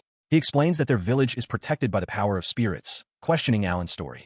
The leader listens intently. She turns her attention back to Alan, her gaze sharp and analytical. She asks how he managed to arrive, questioning if he came from the sky in a strange vehicle. When he confirms this, she presses further, asking how it was possible since humans and demons shouldn't be able to leave the forest. The guard interjects, addressing the queen. He states that what Alan claims is not possible, as he senses no powerful magic from the boy, certainly not enough to sustain a flight across the forest of illusion. The queen considers this, her expression unreadable. Faced with the elf queen's skepticism, Alan decides on a partial truth. He explains that he has the divine protection of the wind god, more or less. Internally, he resolves to keep his full capabilities hidden, knowing that elves are often distrustful of humans. His simple confirmation electrifies the room. The elf queen, still kneeling before the bound boy, looks up in utter shock and asks if his claim is truly real. Upon hearing his affirmation, she is overcome with relief, weeping as she realizes God has not forsaken them. Her entire demeanor shifts. She addresses him with the honorific Sama and, bowing low, pleads for him to save their village, begging forgiveness for her earlier impertinence. Alan, meanwhile, is completely bewildered by the sudden turn of events. She then explains the source of their desperation. An evil spirit has appeared in the Forest of Illusion and has recently begun to draw closer and closer to the village. Despite their efforts, the elves have been unable to frighten it away. As he sips from a cup he's been given, Alan asks what exactly this evil spirit has done. He privately admits to himself that he knows nothing about this particular event, indicating it is an unexpected development for him. The queen touches her face, her expression pained as she clarifies. The spirit has been chasing them and the other spirits of the forest. Alan's eyes widen in surprise at this information. He questions why they don't leave it to the clergy, but the queen explains their difficult position. Due to the unfortunate history between humans and elves, they wish to involve as few outsiders as possible. Though no one has been harmed yet, because the spirit is extremely slow, she fears it is only a matter of time. She implores him for help, certain that his divine protection from the wind god is the key to their salvation. Suddenly, a young elf woman bursts into the room, declaring that she will exterminate the threat and that there is no need to rely on human. Alan is startled, recognizing the girl, Sherry, the princess of the elven village, from the game he knows. The queen sternly orders her daughter to leave, reminding her she is speaking with a guest. Her defiance is cut short when a guard rushes in, shouting that the evil spirit has appeared in the central square. Without hesitation, Sherry turns to leave, demanding to know its location. As the queen calls out for her to wait, Alan watches with concern, realizing he should probably follow. The alarm spreads through the village as guards are summoned. In the central square, a tall, dark-robed figure with a skeletal face stands ominously, its presence causing immediate panic among the assembled elves. The cloaked figure stood motionless, seemingly wandering and looking up into the void. To Alan, it was just a suspicious man who looked like a wizard, and he questioned if this was truly the evil spirit. The elf queen confirmed its identity, but Sherry, overhearing Alan's doubt, asked if he was certain that's all he saw. The queen then questioned Alan directly, asking what the black fog looked like to him and wondering if he perceived things differently than the elves. Seeing his confusion, the queen placed a hand on his head, offering to lend him a little of her power so he could see the spirits. As she did, Alan's view remained unchanged. He could still only perceive a single suspicious person. His perception suddenly sharpened. He could now see the spirits, small, fairy-like beings, and a mass of black fog emanating from the figure, chasing them. He understood now that the picture was far more problematic. Seeing this as well, Sherry knocked an arrow, shouting at the evil spirit to prepare itself as she intended to kill it with her arrows. Alan cried out for her to wait, still uncertain if the being's actions warranted death. but his plea was too late. The arrow flew, only to inexplicably deviate from its path and miss the target completely. The queen, exasperated, ordered Sherry to fall back and leave the matter to the soldiers. Sherry clicked her tongue in frustration, while the queen wondered aloud who this suspicious man could possibly be. Her attention then shifted back to Alan, pleading for his assistance. At that moment, the cloaked figure began to turn. Its hood shifted, revealing a horrifying, skeletal face with dark, empty eye sockets. Stunned, Alan could only stare, wondering what on earth this unidentified man could be. Alan stands bewildered before a crowd of elves, his attention fixed on a menacing, cloaked figure with a skeletal face. He wonders what is happening, while nervously contemplating how to approach the strange being he mistakes for a wizard. The cloaked figure suddenly throws its head back and wails, loudly proclaiming to be a middle-aged virgin, much to Alan's shock. The man, introducing himself as Loringas, adds that the name was a gift from his parents and defensively clarifies that he is not, in fact, a virgin. His confusion mounting, Alan asks Loringas what he is doing, stating that he senses a crime in progress. A suspicious man chasing a little girl. Loringas seems pleased by the question and explains his desire to meet the spirit from the elven village. He elaborates that the spirit has lived for thousands of years but retains a child's form, declaring her a legal lowly. Alan can only conclude that Loringas is a pervert. To the watching elves, the scene is alarming. They see Alan speaking with what they believe is an evil spirit. The elf queen and Sherry observe with deep suspicion. Sherry confronts Loringas directly, calling him a pervert and demanding he leave, accusing him of trying to touch the spirit. Loringas frantically denies it, claiming he was merely admiring her, but his failure to refute the accusation of being a pedophile only solidifies their negative impression. Attempting to de-escalate, Alan tells Loringas to stop chasing the spirit, establishing a clear rule: no touching Lolis.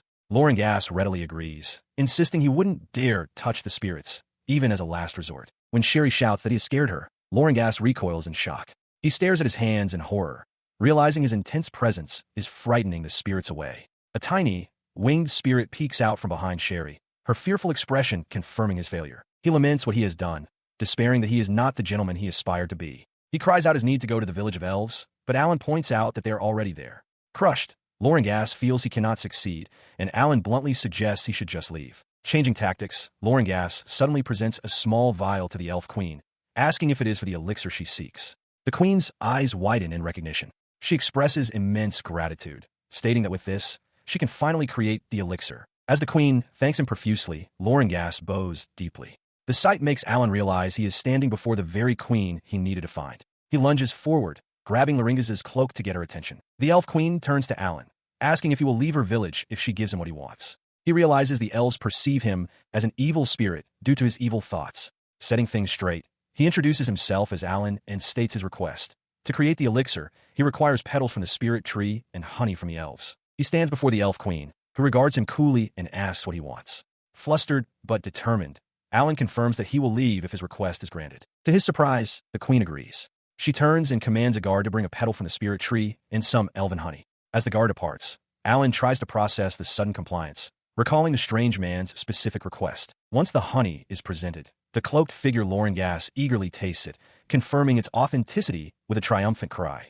He expresses immense gratitude towards Alan, vowing to never forget this favor. The elf queen remarks that this is to be expected of a child favored by the god of wind, but Alan remains completely baffled by the situation. Following the strange departure, the elven princess Sherry huffs, admitting that Alan wasn't so bad after all, and invites him to rest in the village for the night. Later, Alan finds himself soaking in a hot spring, sighing in relief at the unexpected comfort. His relaxation is interrupted when the stern elf guard approaches, addressing him respectfully as Alandano and offering to wash his back. A startled Alan hesitantly accepts, while internally realizing that the day's events were entirely new and not part of the story he remembered. As the guard begins to scrub, he asks if Alan has any itchy spots. The mundane question triggers a shocking realization for the boy. This kind of scenario, being cared for by royalty, was something that should have happened to the game's heroine, not him. The thought makes him yelp aloud. After his bath, Alan stands at a well, splashing his face with cool water. As he pauses, a commotion from the village center draws his attention. Looking over, he sees a crowd of elves gathered, all staring up at the sky in amazement. Murmurs ripple through the group as they wonder about the source of a sudden noise and light. The elf queen stands among her people, her expression one of pure awe. She announces that the spirit of light has been born. Beside her, an excited Sherry urges a stunned Alan to look up at the tiny, glowing, winged creature that has just appeared. The queen explains that it has been 800 years since a spirit of light was born, an event that heralds the arrival of a saint. Alan, however, is struck by a chilling realization. He knows this event, but it's happening years ahead of schedule. In the original story, the spirit of Light's birth was tied to the heroine, Amy, and occurred only after she saved a village from demons. This premature arrival is a massive, unforeseen deviation from the timeline he knew. He is left bewildered as the newly born spirit of Light flies directly to him, ignoring the assembled elves. She joyfully announces that thanks to him saving her life and helping her make the elixir, she has now become a spirit. She continues, her tone unsettling the nearby elf queen. The spirit explains to a confused Alan that she now understands what it means to be a lowly, cryptically stating that to understand them, one must first become one. The spirit then reveals a shocking truth. She is no longer the evil spirit Loringas. She has made a contract with someone named Millie Tan, and her new name is Lou. Alan shouts in disbelief, demanding to know if she is truly the same Loringas. Upon hearing this, the elf queen's face lights up with joy. An attendant confirms that Lou has indeed made a contract with Millie-Chan of her own accord. The queen declares it a happy occasion and turns to congratulate the young elf, Millie-Chan. Alan internally processes the situation. He recalls in the game's original story, the Spirit of Light was supposed to form a contract with the heroine, Amy. Since this event is happening much later, he rationalizes that it's a deviation, perhaps a holy blessing, but ultimately not his problem. Lou flies before him, presenting a scroll as a gift. She expresses her profound gratitude, explaining that she spent her entire life trying to master the art of lowly, and that he enabled her to finally achieve this state. Alan can only stare completely baffled. He accepts the item, and his appraisal skill confirms it is a legitimate chantless scroll. Lou explains it's her thanks to him, a gift she once intended for her lowly daughter. Alan is left with deeply mixed feelings, having acquired a valuable skill from a source he deems a pervert. The scene shifts as the elves prepare to depart on a large, winged craft. Princess Sherry nervously wonders if the machine can truly fly, earning a sharp rebuke from a nearby guard. As they prepare, the elf queen approaches Alan to give him one last thing. She places a special amulet around his neck, explaining it is a token of gratitude from the entire village, made with their collective prayers. Declaring him the hero who saved them, she tells him he is always welcome to visit. Alan accepts the honor with sincere thanks. As the elves board their vessel, a pilot wearing large goggles shouts for everyone to step back, warning that it is dangerous. The queen and the other elves look on with a mix of anticipation and apprehension. The pilot, strapped into the cockpit, shouted a promise to visit again as the elven craft lurched into the air. On the ground, the elves watched in amazement while Sherry turned to Alan, expressing her profound gratitude. They stood together, a small crowd of elves led by their queen, watching the strange machine carry their kin away into the distance. High above the trees, Lou and the other small spirits flew for a moment, waving and calling out a final farewell to Alan before disappearing. And just like that, the encounter was over. Alan had acquired the chantless skill and began his journey back to the town of Erden. Back in his room, he reviewed his strategy. With the chantless scroll secured, the first phase of his plan to avert a dark future was complete. He also had the funds for high school. Now he realized all that remained was to raise his level, to build his strength enough to win the coming duel. He sought out his companions at the Adventurers Guild, who were surprised to hear he was finally making his goblin-slaying debut. Rudolph noted that the enemy could be a demon or a human, but Alan affirmed he had no intention of becoming a criminal. A fellow adventurer drunkenly wished him well, telling him not to die. His master's expression hardened. He reminded Alan of his previous warning. Do not do anything that would make his mother sad. This, he stressed, was not a laughing matter. Before Alan could respond, Monica suddenly lunged forward, pulling him into a powerful, suffocating embrace. He let out a muffled cry, caught completely off guard as another guild member jokingly asked to be next. A nearby guild staffer scolded Monica for her forwardness. She held him firmly, her playful demeanor gone. She looked him in the eye and warned him never to push himself too hard. His mother, she explained, wouldn't be the only one devastated if something happened to him. Seeing her sincerity, Alan agreed, and she released him with a final, forceful pat, telling him to do his best. Later, at home, Alan properly told his mother about the goblin extermination quest, and that he would be away for a while on a dangerous request. She held him close, and he reflected on the difference between her embrace and Monica's. This one was powerful in its own way, but it was gentle. He rests his head against his mother, his expression one of quiet, steely resolve. With determination burning in his mind, he makes a silent vow to her. He will grow strong enough to protect her from the terrible future he knows is coming, the scenario that haunts his memories, and asks her, in his heart, to wait for him. Inside the mysterious shop, the hooded proprietor presents a new item, elven honey. Alan inspects the card detailing the product, and, after a brief negotiation, agrees to purchase 3 units for 2 million. Pleased with the deal, he asks if more could be acquired. The shopkeeper confirms it will be difficult, but they will try to bring more back on their next trip, an offer Alan eagerly accepts. Continuing their business, Alan then inquires if the shop has any magic bags for sale. He specifies his desire for one large enough to contain everything within the room. The shopkeeper doesn't believe they have such an item. The proprietor lets out a laugh, explaining that a magic bag of that capacity would be valuable enough to purchase an entire country. Alan is stunned by this revelation. He recalls hearing that magic bags, items capable of holding far more than their size suggests, do exist in this world despite not being part of the game's inventory system. The shopkeeper concedes that while massive bags are out of reach, smaller ones do exist, and invites Alan to visit again, which he agrees to do. His business concluded, Alan travels to the village of Struzen. There, he is greeted by the village chief, who expresses relief at the arrival of an adventurer. The chief explains that they have been struggling to find help for the past 6 months. He lays out the terms for the goblin extermination quest. Lodging is free for the first few days, though Alan must pay for his own food. The reward for killing a single goblin is 1,500 cents, which includes its magic stone, but he notes that it's not a very profitable job for most adventurers. He internally weighs the risks and rewards. Goblin meat is ineatable, their dropped equipment is tattered and sells for cheap, and their magic stones are of low value unless it's from a boss. Considering they often attack in groups, he concludes that taking them on conventionally would put his life in danger. But the next morning, in the forest outside Struzen, Alan reveals he has an unconventional advantage. He holds a modern assault rifle, an AK-47 Kalashnikov, which he calls his special guy. It appears to be a replica, described as cheap equipment smelted to imitate the real weapon. His plan is to acclimate himself to hunting in these woods, knowing that a labyrinth nearby is a source of sudden goblin appearances. Activating a skill called concealment, he moves through the trees unseen. It isn't long before he spots his first target, a lone goblin. He reflects that his concealment skill renders both himself and his AK-47 invisible. Keeping his distance, he takes careful aim and unleashes a burst of gunfire. As the shots echo, he anxiously wonders if he hit the creature. The goblin cries out in pain, stumbling forward as one of the 3 bullets strikes its chest. Alan watches as the creature falls. After confirming it's dead, he approaches and retrieves a small magic stone from its remains. Holding the small stone, he lets out a breath of relief. A bead of sweat trickles down his temple, but a confident smile spreads across his face as he realizes this method is entirely manageable. He unleashes the power of his new invention, the Kalash, a rifle that uses compressed wind magic to fire projectiles, felling the goblins before him. After collecting the magic stones from their bodies, he incinerates the remains in a smelting pit, a necessary precaution as unattended corpses can attract demons. He reflects that while he had trouble with the reloading and magazine mechanism, the weapon now works perfectly. The village chief marvels at the boy's weapon, remarking that with such a gun, he could take on any enemy. For Alan, the power feels almost like an illusion, a stark contrast to when he was 8 and terrified of goblins he could now so easily defeat. He carefully counts the magic stones recovered from the slain creatures. Presenting his haul to the village chief, he asks for his payment.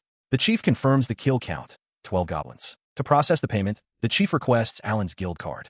Upon receiving it, he confirms the details of the standing request for goblin subjugation. Commission number RR1STL-154, with 12 kills approved by the client. Later, while with his mother, Alan decides he will stay in the village for a while.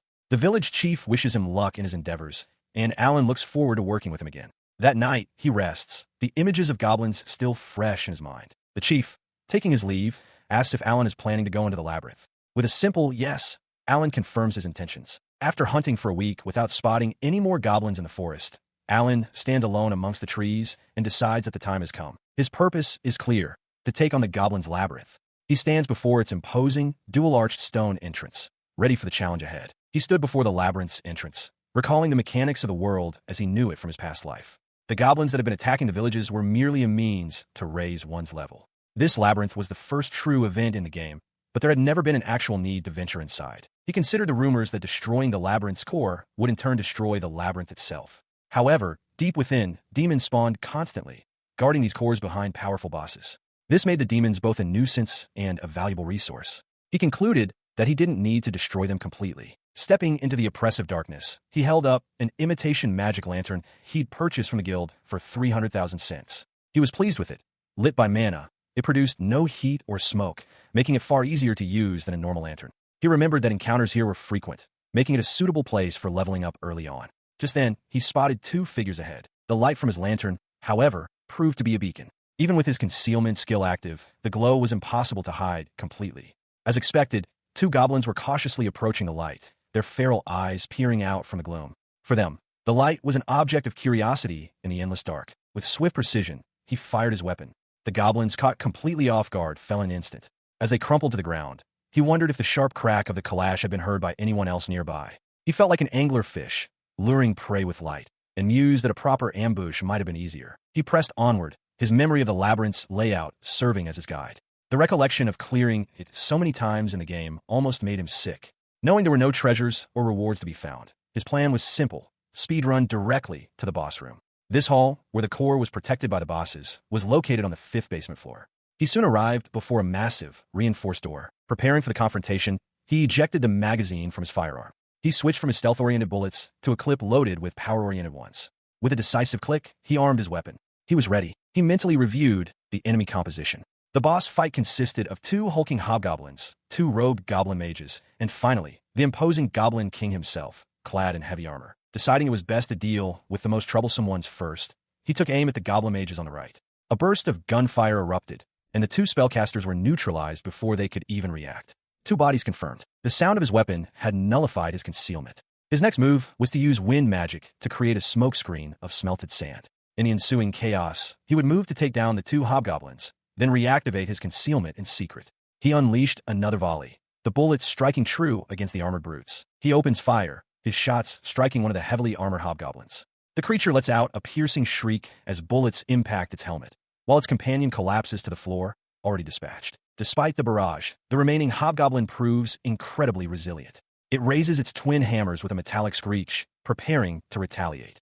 Alan realizes that even with his practice from a game, this foe is remarkably tough. Knowing his bullets are not enough, he prepares a different strategy. He acknowledges that his countermeasure weapons have been smelted and ready for use. He pulls out a small, water-filled pouch, taunting the approaching enemy as the Goblin King watches silently from his throne. The pouch bursts, splashing its contents over the Goblin King and the charging hobgoblin. The liquid sizzles and steams on contact, causing both to recoil in pain and confusion. As the hobgoblin clutches its face, blinded and disoriented, Alan takes aim once more. He notes with satisfaction that the blinding water bombs, laced with peppers, worked exactly as they did in the game he remembers. A final shot ends the hobgoblin's struggle. Looking at the fallen beast, Alan marvels at its incredible life force, noting it was still moving after taking so many bullets. He briefly considers using a wind cutter spell with his knife, just in case, before sighing at the tedious chore ahead, collecting all the magic stones. With the last of the Guardians defeated, his attention turns to the true prize at the heart of the chamber. A large, perfectly spherical black orb floating silently on a stone pedestal. He recognizes it as the labyrinth's core and recalls the lore. If the core is destroyed, the labyrinth itself will die. He steps forward, his hand outstretched, reaching towards the shimmering surface of the core. The moment his hand makes contact, his surroundings shift. He finds himself standing not in the boss chamber, but back at the vine-covered entrance of the dungeon. The system has automatically returned him, standing in the sunlight outside the labyrinth. A triumphant smile spreads across his face. He understands now. This is the true way to conquer the Goblin's Labyrinth. He finds himself back at the Adventurers Guild, seated at a table as his master, Rudolph, and 2 other guild members gather around. One of the adventurers exclaims that Alan is awesome. Rudolph, with a look of surprise, asks for confirmation that the boy truly conquered the Goblin's Labyrinth. Alan, looking slightly overwhelmed, affirms that he did, somehow, as another adventurer calls him incredible. He blushes, a mix of happiness and shame washing over him. It is a rare thing for his master to praise him after mission. Rudolph's voice continues, offering a sincere, "Nice work, Alan." Rudolph adds that by killing 138 goblins, Alan has ensured the town of Struzen will be safe for the time being, and tells him to get a good night's rest. Alan agrees, planning to submit the magic stone and head home. Suddenly, Monica appears, joyfully welcoming him back and inviting him into an enthusiastic embrace. But Alan has already departed, prompting an outburst from Monica, who yells that he'd better remember her tomorrow. Rudolph simply notes that the boy went home. As Alan walks through the streets, he reflects. The guild purchased the Goblin Lord's magic stone, and his status has been updated with a new achievement, clearing the Goblin's Labyrinth. Now, with more money and a higher level, he knows it's time for the next operation, but realizes there is something else he must do first. The next day, Rudolph sits with other adventurers, listening with a stunned expression as Alan makes an announcement. He listens as Alan stands beside his mother, who asks with surprise if he wants to find a new home. With unwavering resolve, Alan looks forward and declares, "Yes." Alan bursts through the door of his home, calling out for his mother. Seeing her, he rushes to her side, his face etched with concern as he asks if she was hurt. She welcomes him back warmly, seemingly unfazed by his frantic energy. She reassures him that she's always fine, even when he's away, and mentions a pleasant chat she had with her neighbor. This simple interaction gives her a warm feeling. Alan listens, but his mind is elsewhere. He reaffirms his private resolve, knowing he couldn't let fate take his precious mother from him. Later, seated at their small table, his mother tells him he can continue living there and that the money he earns is his own to spend. Alan quickly clarifies that this isn't his concern, trying to explain his true intentions. He explains that as an adventurer, he needs more space to store his equipment than their current home allows. More importantly, he confesses his true desire for his mother to have a better life and to come live with him in a new place. With a determined look, Alan states plainly that he would rather she live with him, helping with the housework and simply being together. His mother's expression softens. She reaches across the table, gently taking his hand in hers as she says his name. She calls him a fool with a fond smile, telling him that all she wants is for him to be happy. Understanding his earnest wish, she agrees to his plan, suggesting they look for a new house together on his day off the next day. Overjoyed, Alan happily accepts. Following their decision, Alan brings his mother to a large, stately building, the Adventurers Guild. Inside, they meet Rudolph. Alan's mother formally introduces herself as Katerina and expresses her gratitude. She then asks with a mother's worry if her son is doing well and not causing any trouble. Rudolph heartily reassures Katerina, formally introducing himself. He praises Alan as the guild's most promising newcomer, citing his perfect 4-year track record and unwavering courage. He adds that many adventurers are eager to party with Alan once he reaches D rank. Alan, slightly abashed, clarifies to his mother that his current E rank limits his options for now. His mentor, Rudolph, cuts the pleasantries short, shifting the conversation directly to the matter of finding a new home. Alan deflects with a joke about his plans for when he ranks up, but the urgency of their housing situation remains. His mother, Katerina, voices her concern about the area's poor public security, feeling it's not a good place for a parent and child. Rudolph agrees, explaining that the Adventurers Guild is not a real estate agency and any contacts they have would lead to places unsuitable for a family. Hearing this, Alan immediately requests an introduction to a proper real estate agent. As they speak, a woman approaches. It is Monica, though her stylish clothes are a far cry from her usual work attire. She warmly greets Katerina, noting it has been a while and mentioning that Alan has been in her care. Alan looks on, surprised by her sudden appearance and different look. Overhearing their conversation, Monica asks if they are looking for a room. When Alan confirms they are considering moving to a bigger place now that he's earning money, she makes a startlingly direct offer, inviting him to her house. The proposition leaves Alan completely flustered and speechless. Seeing his shocked reaction, Monica clarifies her statement with a smile. She explains that her father runs an apartment building, and she can show them a property that would be perfect for him and his family. Rudolph murmurs with understanding. A place under Monica's family's watch would indeed be safe. She then names the price, $100,000 a month for Alan and his mother.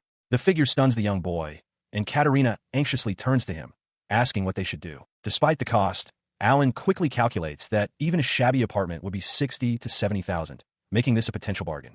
He formally asks for Monica's help, and she agrees to show them the place right away. With the decision made, they agree to go take a look. As they walk, Monica leans in and playfully teases Alan about his earlier reaction to her invitation. She confesses she thought it was a strange thing to say, but couldn't resist, finding his flustered response amusing.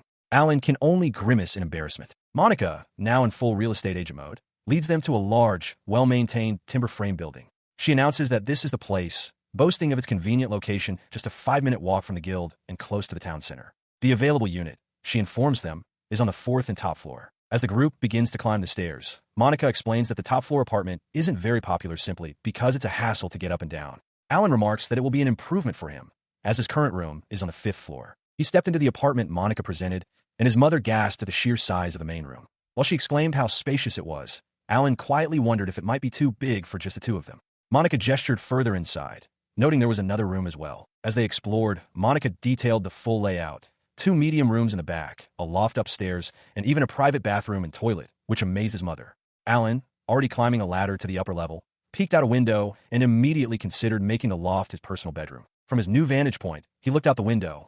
The view was impressive. From here, he could see the royal castle clearly, standing tall above the city rooftops. His gaze remained fixed on the distant structure, a look of intense determination settling on his face. He was getting closer to his goal, he realized. Just a little more, and he would be there. While Alan was lost in thought, his mother was downstairs speaking with Monica, her voice filled with disbelief. She couldn't understand how such a wonderful room could only cost $100,000. Monica simply waved off her concern, insisting it was fine. Katerina, still uncertain, turned to her son, asking what he thought they should do. Before he could answer, Monica explained that she considered it a worthwhile investment, as she believed Alan was a promising adventurer. The word investment left Alan puzzled, but his mother told him it was none of his business. He looked at his mother's hopeful face, and his own uncertainty vanished. With a bright, decisive expression, he declared that if she liked it here, then they would take the room. His mother, still hesitant, asked Monica one last time if it was truly all right. Monica confirmed it was, adding with a grin that she would ensure Alan paid her back once he became a much better man. The concept of paying back this kindness left Alan momentarily confused, and so their search for a new home concluded with the very first one they viewed. Outside, Monica watched them go, remarking to herself on how quickly they had made their choice. Later, Alan and his mother met with Rudolph. The retired adventurer, arms crossed, asked how the search had gone. Alan confirmed that he and his mother had seen the place and decided to accept Monica's offer, placing themselves in her care. He sits at a tavern table with his mentor, Rudolph, and another guild member, confirming that he found a nice room. Alan explains it's much more spacious than their current house, prompting congratulations from his companions. He adds that since the apartment is available for immediate occupancy, they'll be able to move in gradually. Rudolph, looking pleased, notes that Alan is working hard to provide a nice room for his mother and asks when they plan to move out. At the question, an idea strikes Rudolph. With a wide grin, he gets the attention of the entire tavern, loudly announcing that Alan and his mother are moving and declaring that everyone should help them. The suggestion is met with enthusiastic agreement from the other adventurers. Alan immediately protests, insisting that such a thing isn't right and that the others have their own jobs.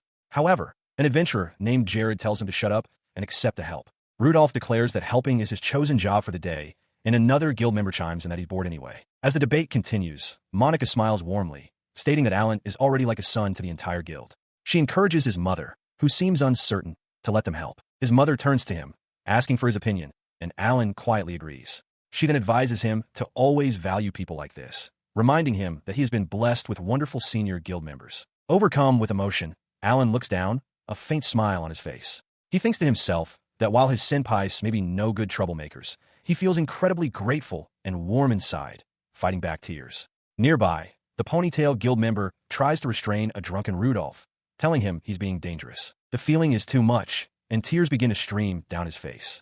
The Ponytail guild member, also crying, exclaims that they're all such good people. Flustered, Alan points out that she's crying too. Sometime later, the street is bustling with activity as the guild members carry furniture and belongings. Rudolph carefully navigates a narrow passage with a large item, while Alan's mother apologizes for the tight squeeze.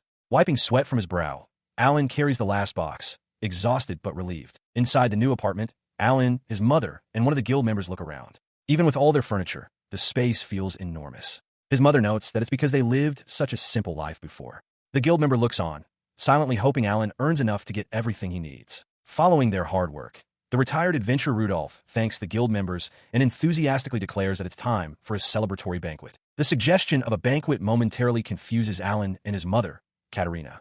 However, the adventurer Jared is eager for any excuse to drink, while another guild member clarifies that it is, of course, a moving celebration. Now gathered at the guild hall, Katerina stands before the assembled adventurers. Raising a cup, she formally thanks them for their help that day and for always taking such good care of her son. She continues her speech, specifically thanking Monica for the introductions and the other adventurers who carried their luggage, expressing her gratitude that they were able to move into their new homes safely because of them. As Katerina begins to say that Alan will surely cause them trouble in the future, her son gently interrupts, asking her to keep it simple. With a warm smile, she obliges, raising her cup to wish everyone luck and happiness before leading a resounding cheers. After the toast, Katerina tells Alan she's going to greet everyone personally. He agrees while Monica looks on with a gentle smile. Later, while tidying their new home, Katerina reflects on her hopes. She wishes for her and Alan to live in this house for as long as possible and resolves to work hard to improve their lives. His thoughts, however, extend beyond just his mother.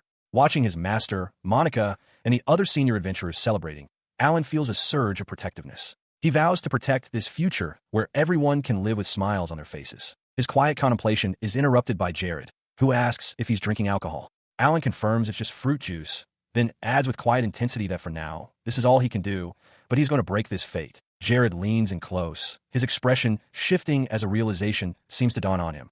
He whispers that he sees now, commenting on Katerina's beauty, which catches Alan completely by surprise. He watches, stunned, as other guild members continue to comment on his mother's beauty, remarking on the hardships she must face as a single parent. Before their flirtatious offers of help can escalate, Rudolph, his master, sternly tells them to leave it. His stern warning, however, is merely a feint.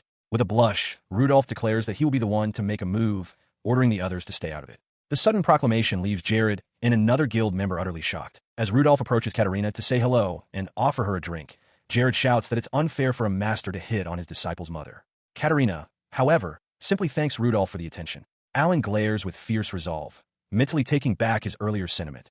He now realizes he must protect his mother from everyone, especially his own master. Sometime later, Alan dedicates himself to training in a secluded, wooded area. He stands over a set of targets, exhaling as he lowers a rifle he has just fired. He inspects the results of his test, observing the clean hole punched through a metal plate.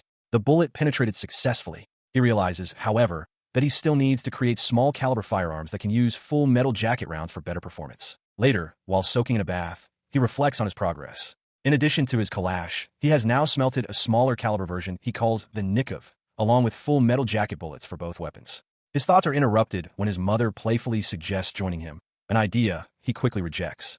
He sighs, refocusing on the pressing need for weapon enhancements to improve penetration. His preparations were for this: the goblin maze he had previously attacked. Now, in his third week of clearing the dungeon, he stands over the defeated forms of heavily armored goblins, his enhanced weaponry proving effective. He recognizes that the dungeon, with its endless enemies, is the perfect place to earn money and increase his level. He commits to the task with relentless focus.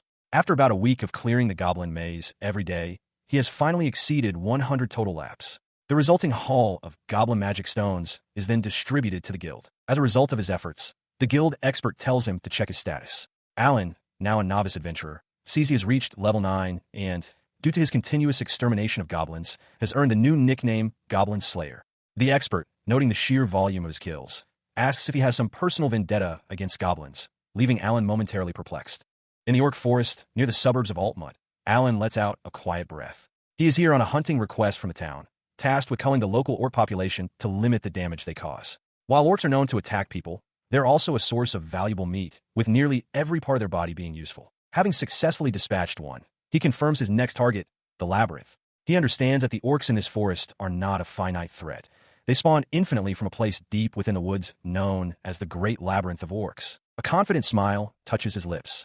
He was right to use hollow point bullets on the orcs. His plan is to circle the Great Labyrinth, leveling up while incidentally earning rewards for the hunt and accumulating guild achievements. The ammunition he chose, the hollow point bullet or JHP, is designed to deform upon impact.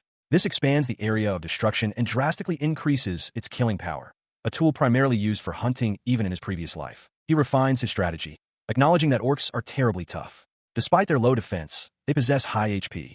For them, small caliber Nikov and hollow point bullets are sufficient, but he will need to use Kalash and FMJ rounds for more formidable enemies. Now that he has seen how effective his firearms are against the orcs, he decides to head to the Great Labyrinth the following day. That evening, a hearty meal is set before him: braised salted orc shank, served with potatoes and sauerkraut. The dish is prepared with onions, laurel leaves, and a mix of peppers, a testament to the culinary value of his hunt. He takes a bite and is stunned by the flavor. Though he reminds himself to be cautious with unfamiliar food, he can't help but marvel at how good it is, even better than pork, with a satisfying chewiness. As he savors the meal, he wishes he could bring his mother here someday. The next day arrives. The following day, inside the Great Labyrinth of Orcs, Alan puts his plan into action. The strategy is much like the one he used in the Goblin Labyrinth.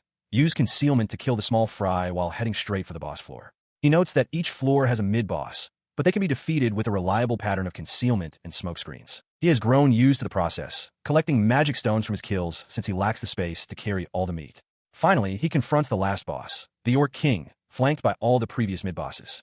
But a new thought complicates the battle ahead. Now that he knows how orc tastes, the formidable king looks incredibly delicious. He settles on a familiar strategy, deciding to first eliminate the isolated support units, the orc mage and the orc priest, while also inflicting heavy damage on the orc general. His plan relies on creating a temporary smokescreen for concealment, a winning pattern he has used before. As he opens fire, however, the orc general launches a surprising counterattack. The boy is taken aback, not having anticipated that the general possessed such power. This is the danger of facing a king with recovery abilities. It is a complete nuisance. The Orc King begins to glow, its wounds already mending.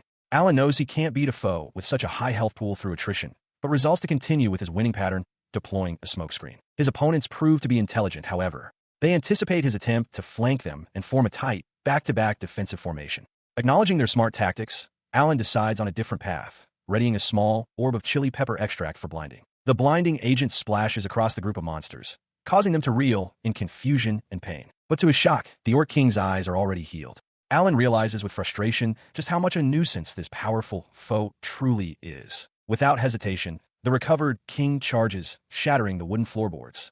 Alan raises his rifle, his own eyes wide as he stares into the beast's glowing, hate-filled gaze. The force of the impact throws him from his feet. He cries out as he tumbles backward, the massive Orc King looming over him with menacingly glowing eyes. He recalls hearing that a brown bear's hard hair and thick fat could stop a hollow point bullet near the surface, and wonders if this creature is the same. Deciding to use concealment, he raises his rifle once more. Unsure if his Kalashnikov's bullets will even help, he aims, desperately trying to decide on a vital point. the throat, between the eyes, the heart. All seem like impossible targets against the beast's sheer bulk. The Orc King glares down, unimpressed. He scrambles on the ground as the massive Orc King bears down on him, aiming for a shot between the eyes. From his awkward angle, he realizes he can't make the shot and cries out in panic. The beast thunders past him, crashing headfirst into the wooden wall. Still on the floor, Alan looks back in dismay, realizing this is the worst possible outcome. A prolonged war of attrition he might not win. His eyes widen in confusion as the Orc King remains motionless. He begins to consider his next move, thinking he should smelt some proper shotgun and slug bullets, and starts to mutter the incantation for his conceal skill. Getting to his feet, he cautiously observes the unmoving creature. He wonders aloud if the beast simply passed out after hitting its head on the wall. Then, the realization hits him. The Orc King isn't unconscious, it's dead. He recalls his last shot, how he had aimed for its heart and the bullet had struck true. A closer look at the corpse confirms it. Even after taking a bullet directly to the heart, the creature had possessed the strength and will to launch one final, terrifying charge. He stares at the fallen beast, a tremor of awe running through him. Its sheer tenacity was something to behold. His practical nature quickly takes over. Noting that he doesn't have much room in his luggage, he decides he will take some of the Orc King's meat home to eat with relish. Near the labyrinth's exit, he discovers a treasure chest. Inside, he finds an item and uses his appraisal skill. The result of the examination reveals it to be a bracelet of fertility. He reads the item's description. It's a bracelet with a prayer for reproduction, making women who wear it more likely to bear children. His face twists in annoyance as he thinks to himself how absurd it is to find such a thing in an orc dungeon. He internally processed his latest accomplishment, conquering the great labyrinth of orcs. This was how he did it. Yet the nature of his reality continued to baffle him. He couldn't help but wonder what kind of strange O-tone game this world was based on. His thoughts drifted as he stood at the Elf Village airport, a place he now visited regularly. Since his first visit, he had been coming to buy honey, and the elves had been so welcoming that they even helped maintain the airport for his glider.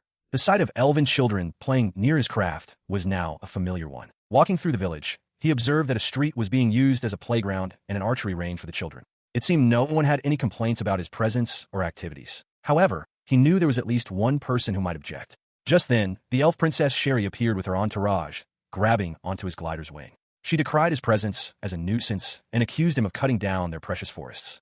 Her retainers urged her to stop, worried she would break the delicate craft. Amidst the commotion, a separate realization dawned on Alan. He had finally turned 13. As if triggered by his birthday, he felt a shift in his status. He had officially gained the Orc Slayer achievement. His rank was now D, and his level had risen to 23. He also understood that he could continue to accumulate orc hunting achievements by repeatedly clearing the Great Orc Labyrinth. Later, he stood before the Elf Queen. She addressed him respectfully as Alan Sama, while an attendant confirmed that the honey he requested had been loaded onto his glider, as usual. The villagers gathered, thanking him profusely and calling him their savior. Alan waved off their gratitude, saying there was no need for thanks and that he didn't mind if they didn't pay. The Elf Queen, however, insisted that they do things properly. As they spoke, a young elf woman excitedly remarked on the honey's quality, exclaiming that her mother drinks it daily and that it makes her skin incredibly smooth. The queen simply acknowledged her comment. Alan then changed the subject, informing the queen that it was time for him to tackle more difficult labyrinths to level up and that he was heading out on another adventure. The elf queen inquired where he was headed next. Gazing toward a distant, formidable peak, Alan declared his destination, the Labyrinth of the Wind Mountain. He recalled the game's data on the dungeon levels. The Orc Labyrinth was level 15, the Valley of the Flying Dragon was 25, and this new target, the Labyrinth of the Wind Mountain, was level 30. He knew that a fearsome blizzard phoenix awaited in its final phase. He acknowledged to himself that while a normal fight would be challenging, in his current state, he was not nearly formidable enough. He stood before the Elf Queen, who inquired with concern if the place he was heading to was dangerous. With his gaze lowered, Alan confirmed it was, but promised her that he would be careful not to push himself too hard. Her expression brightened as she noticed the amulet he wore. "Oh my, you wore it well," she exclaimed, before revealing a similar, ornate amulet of her own. "I also have this one that Her Majesty gave me." With a confident smile, she clasped her hands together, certain that the charm would protect Alan Sama. "I also wish you all the best," she added warmly. Flustered but resolute, he could only manage a simple yes in response. His departure was abruptly interrupted as the spirit Lou latched onto his hair, yanking it forcefully. "Mr. Allen," she cried out, having heard about his dangerous quest. She wailed that it was a shame she couldn't go along to help, blaming her contract with Millie-chan. As Alan winced in pain, he silently thought to himself that it was a good thing this pervert wasn't coming with him. At the Zeven Adventurers Guild in the City of the Wind, a decision is made to go solo into the Labyrinth of the Wind. Inside, Alan confirms his intentions to the guild staff member, who questions his certainty. A nearby adventurer with a scarred face observes the 13-year-old D-rank adventurer, wondering if his confidence is merely youthful recklessness. The scarred man gives Alan a piece of advice. Stick to the first level to avoid dying. After granting him official permission, Alan thanks him, promising to be careful. He internally reflects that it's natural for others to see him as reckless, given that even high-ranking adventurers tackle the labyrinth in parties. Before the labyrinth of the Wind Mountain, Alan steels his resolve. This dungeon, with only 8 levels, is far less daunting than the 30-level labyrinths that have swallowed notorious adventurers. He intends to conquer every level, circling through them repeatedly until he can enter the academy, confident the odds are in his favor. His resolve is immediately tested as 2 large vampire bats swarm him. He raises his weapon, marveling at the immense power that instantly vaporizes both creatures. The weapon is a magic gun, smelted to imitate a shotgun known as a Saiga 12. A blush creeps onto Alan's face as he thinks that shotguns are just as he expected. Powerful, if somewhat overkill, and certainly not something one would find in a typical Otome game. The resulting blast is magnificent, a blinding flash of force that eradicates his foes completely. He basks in the afterglow of the weapon's power, feeling that as long as he has his Saiga, he needs nothing else. Its debut in actual combat is promising, a tool that will make conquering this complex labyrinth simple. Thanks to his overwhelming firepower, Alan quickly reaches level 28. He stands before a chamber of floating islets, a gimmick level that is but a breeze compared to the highest levels reached by truly skilled adventurers. He observes the level's mechanic. One must apply wind magic to a small, apple-sized target to teleport to the next islet. However, the path must be taken in the correct order. A mistake could send one back to the entrance or into the depths of darkness, and the correct sequence is determined randomly. He considered the current level, realizing that navigating the narrow, floating footholds while fending off aerial enemies like the large vampire bat he had just dispatched would be incredibly difficult without prior knowledge. Based on this assessment, he stood at the edge of the rocky islet and decided on a new course of action. He would take a little detour. His detour was a strategy born from his memory of the game. He recalled that while the intended path involved descending with a rope and hooks, there was a hidden treasure room nearby. He activated his smelt skill, understanding that in this world, the concept of charges from a game translated directly into raw power. The skill manifested a treasure chest, which opened to reveal its contents, a pair of substitute rings. These magical items possess the power to take the wearer's place upon death, reviving them a single time. Holding the 2 rings, he gratefully accepted them both. He remembered that in the game, one was meant for the heroine, Amy, and the other for her companion. Without hesitation, he put one of the rings on his finger. After using his smelt skill once more, he felt secure. Now possessing insurance against the worst-case scenario, he saw no further need for a detour and proceeded directly to the boss room on the final level. He arrived before a massive, foreboding door. This was the chamber of the final boss of the labyrinth of the Wind Mountain. Within awaited the Blizzard Phoenix, a majestic and terrifying creature of ice and frost. Just as his game knowledge predicted, the moment the door opened, the Phoenix launched a sudden, overwhelming attack. Alan, however, was prepared. He had already smelted a large shield, anticipating this exact opening move. He successfully weathered the initial assault. With that first danger past, he knew it was time to execute his standard winning strategy, a combination of concealment and a powerful counterattack. He raised his shotgun to fire. His shot found its mark, but the Phoenix was incredibly fast, instantly creating distance and dodging, so that only the first bullet grazed it. It retaliated with a blast of blizzard winds and ice arrows. Alan watched in shock as the shield began to freeze over.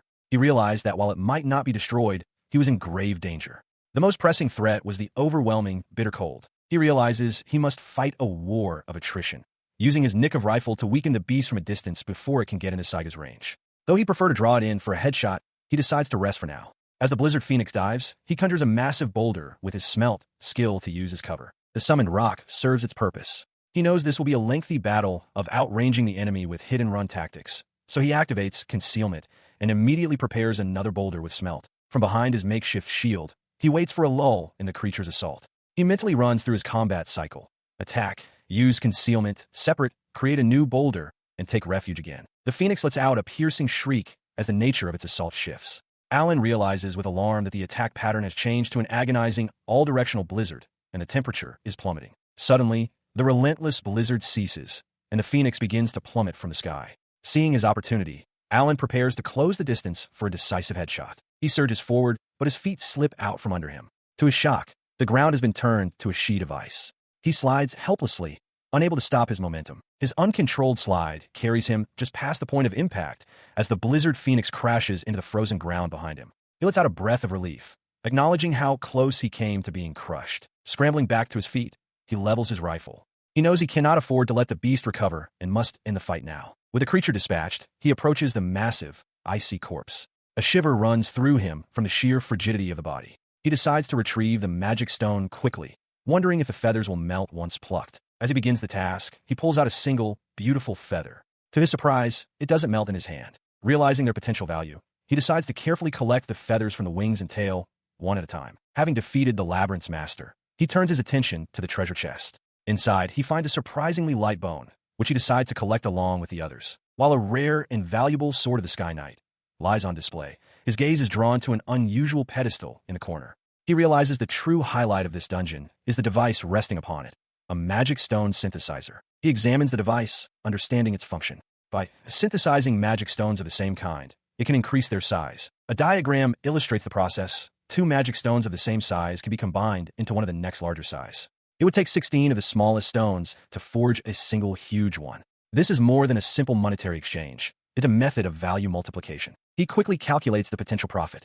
The market value of a magic stone increases exponentially with its size. The price of one huge stone, over 30,000, far exceeds the combined price of the 16 tiny stones needed to make it. A realization dawns on him.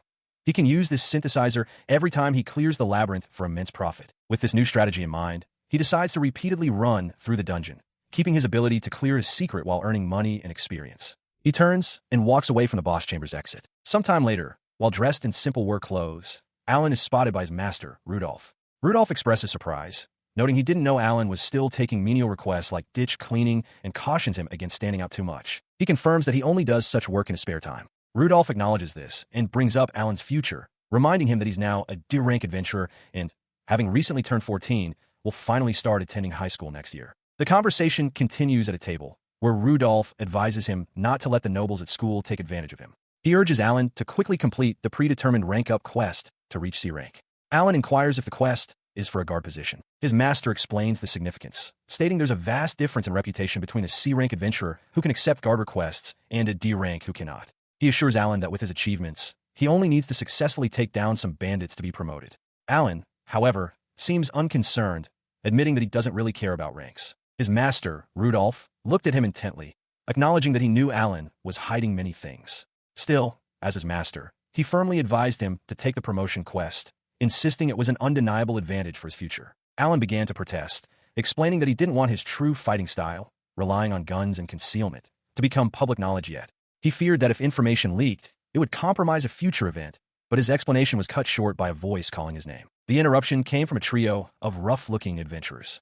One, a man with a topknot, praised Alan for becoming a great man who defies Rudolph. A hulking, bald-headed man with a full beard then challenged Alan's hesitation. Stunned, Alan could only question if he was truly meant to work with these older men. Ignoring the commotion entirely, Rudolph leaned forward, his expression severe. He issued a direct order. Alan was to assemble in front of the guild at 7 o'clock the next morning, and he was not to be late. He then revealed that he had already processed the quest request, dangling Alan's adventure card before him. Shocked, Alan demanded to know when he had taken his card, his mind reeling from the sudden realization that the quest was the very next day. One of the adventurers, a man with a mustache, leaned in close, the stench of alcohol wafting from him as he expressed his eagerness to work with Alan. Recoiling in disgust, Alan pleaded with his master, protesting that he wasn't ready and that the man reeked of drink. Rudolph, unmoved, simply ordered both of them not to be late, sealing Alan's fate in this new trial. A young girl named Carlin excitedly tugs on Alan's sleeve, pleading for him to show her something. Alan looks on, slightly flustered, as she playfully calls him Big Brother. The group is on an escort mission, guarding wagons traveling from the royal capital to the small village of Yersdorf. Their client is a man named Dirk, who makes this trip every 2 months to sell village goods and purchase necessities. Inside one of the wagons, Carlin presses Alan, asking him to promise he'll show her his magic once they reach the village. Seated across from them, a bald, bearded adventurer observes quietly. Alan agrees with a shy promise. Another guard, Jared, remarks to Alan that Carlin is the only one she's attached to, which makes the girl blush with excitement. It's explained that Carlin is Dirk's younger sister and always joins him on this dangerous journey. The escort team is comprised of 5 members, and Jared jokes that Carlin prefers Alan because his own face is too scary. The journey ahead is fraught with peril, as the wagons must pass through remote forests and mountainous areas notorious for recent bandit attacks. Continuing her questioning, Carlin asks Alan what kind of magic he uses, imagining a powerful gust of wind. Alan confirms it is indeed wind magic, soberly reminding himself that his duty is to protect their cargo from the very bandits they've been warned about. He internally reflects on his preparations. To maintain secrecy, he left his larger wind magic guns behind. In their place, he brought a new creation, a compact wind magic pistol modeled after a Makarov. It's concealable and its shots can be suppressed, but he harbors one significant concern about its use. The dark thought surfaces. Could he bring himself to shoot a living person? Not a monster, but a human begging for their life. The disturbing image flashes through his mind, causing him to visibly flinch. Carla notices and asks what's wrong, but Alan quickly brushes it off as nothing. As the wagon continues, Dirk warns that they're entering a narrow path ahead, a perfect place for an ambush. Just as he says they never know when bandits might appear, Alan's eyes widen. He spots barrels blocking the road below and confirms the threat with a sharp intake of breath. Suddenly, the ambush springs. Here they come. Alan yells, spotting massive rocks tumbling down the hillside toward them. Dirk cries out in alarm as Carlin, terrified, calls Alan's name. The horses shriek in panic as the boulders threaten to crush the convoy. He and the other adventurers find themselves surrounded. Jared spots the attackers, shouting that there are bandits on the cliff, both in front of and behind their convoy. From the front, the bandit leader, a man with wild, spiky hair, steps forward with a menacing grin. He mockingly thanks them for transporting the goods and declares that his group will be taking their luggage as well. In response, Jared quickly assesses the situation, noting 5 enemies in the front and 6 in the back. He orders Dirk to stay inside the wagon to protect Carlin, then rallies the other adventurers with a fierce cry to engage the enemy. The adventurers charge forward, clashing with the bandits in a flurry of steel. Arrows are loosed, and swords meet as the narrow mountain pass erupts into a desperate battle. Amid the chaos, Jared notices Alan standing frozen near the wagon. He yells for the boy to show them his skills. Alan hesitates, a wave of conflict washing over him as he realizes he's not facing monsters, but people, and questions if he should use his attack magic. Spurred into action by a comrade's cry, he thrusts his hand forward and unleashes a spell. A blade of wind slices through the air, striking a bandit and sending him reeling backward as the bald, bearded adventurer looks on in shock. The bandit leader, stunned to see one of the guards using magic, immediately shouts for his men to retreat. As they begin to flee, Jared yells at Alan, ordering him not to let them get away and to kill every last one. Beside them, Carlin lets out a pained gasp, her hand raised as if to stop the violence. He remains frozen, his expression conflicted as he watches the bandits escape down the pass. The immediate danger has passed, and the other members of the party emerge to survey the scene. A short time later, the adventurers regroup. Jared, now sporting a fresh cut on his cheek, reports that the rear is cleared. The bald adventurer confirms they dealt with 6 people back there. As Carlin approaches him with a worried look, Jared asks Alan if he found the bandits' hideout. Alan replies that he did not, but observes that the number of enemies seems to be much larger this time. He finds himself grabbed by the collar. Jared's face inches from his own. The man furiously demands to know why Alan went easy on the bandits, shouting that a boy who can't even kill a horned rabbit has no business hesitating against an orc. Alan, flustered, tries to explain, but his words are cut short. With a grimace, he manages to state his belief that killing people is wrong. From nearby, Carlin watches the confrontation with a worried expression. Jared continues his harsh lecture, detailing the grim fates of those captured by bandits. Men are killed or enslaved, while women are brutalized and sold off. He stresses that even if they let the bandits live, they will simply go on to attack someone else. His expression hardens as he explains the grim calculus of their work. Killing as many bandits as possible now will make it easier to assault their main hideout later.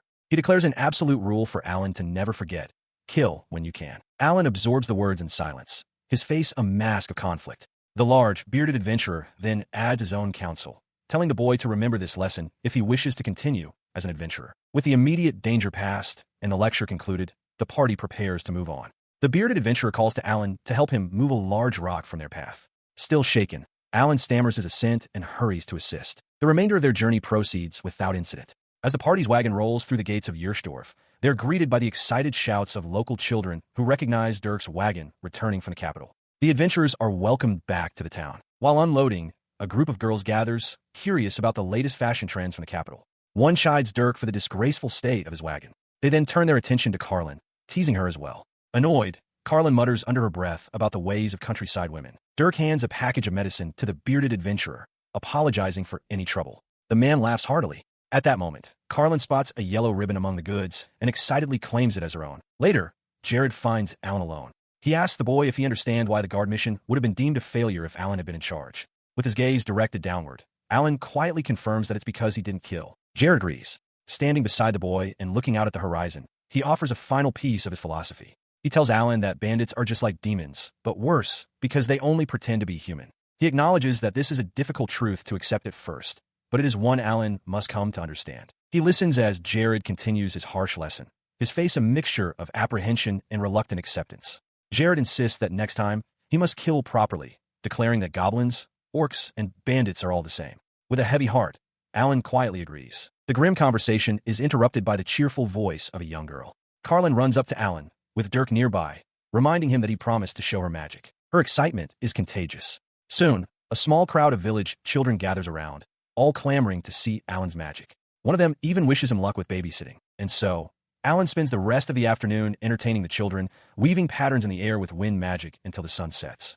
Afterwards, the entire village gathers for a welcome party in their honor. During the festivities, Jared explains to Alan that there's more to this welcome than just gratitude for their work as guards. It is a local custom to extend hospitality to those who come from outside. He elaborates that in such isolated villages, it is customary for visiting men to share their seed to prevent the bloodline from becoming too thick. The concept is disturbingly familiar to Alan from his previous life. As Dirk suggests they go to his house, a friendly woman named Monica offers her own room instead. The night's strange customs continue as another woman approaches Alan directly, her intentions clear.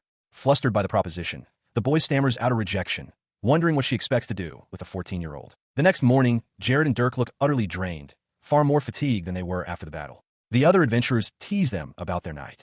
Their plan is to rest in the village for 3 nights before returning to the capital, but a sudden scream echoes through the village. Before the source of the scream can be investigated, the children, led by Carlin, find Alan again. They eagerly ask if he will show them more magic today, ready to relax and enjoy another day. Their playful request is cut short by the frantic arrival of the village chief. He screams for Dirk, his face pale with terror, and delivers the devastating news. Carlin has been abducted. The words strike Alan and Dirk with the force of a physical blow. Inside a village building, the chief confirms the terrible news to a shirtless and stunned Alan. Carlin has been abducted, along with other children. The chief surmises it happened when they ventured into the field outside the village walls. The weight of this revelation crashes down on him. A memory of the bandits escaping flashes in his mind as he clenches his fist, realizing with horror that it's his fault. Overwhelmed by guilt, Alan turns to leave, but Jared calls out, asking where he is going.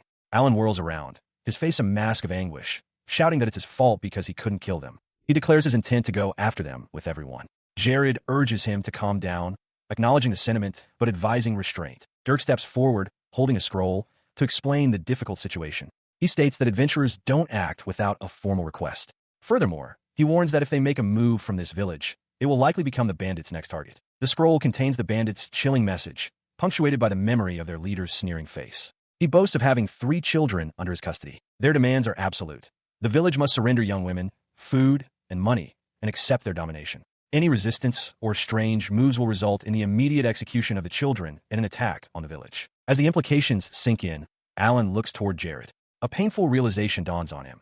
If he had just killed those bandits at that time, none of this would be happening. Jared counters this line of thought, explaining that these are intelligent bandits. He reasons that, sooner or later, they would have targeted the village anyway, making this confrontation inevitable. With the options laid bare, the village chief formally makes his plea. He asks if they will accept the very difficult request to attack the bandits' hideout and rescue the children while also defending the village. Before the adventurers can deliberate, Alan shouts his acceptance. His immediate response prompts a hard question from Jared, who asks if he is truly ready. He warns Alan that any hesitation to kill this time will result in the deaths of the children, the villagers, and Alan himself. A memory of Carlin's smile flashes in his mind, and with hardened resolve, Alan declares a firm, unwavering yes. He stands with the other adventurers as the village chief expresses his profound gratitude for their acceptance of the rescue request.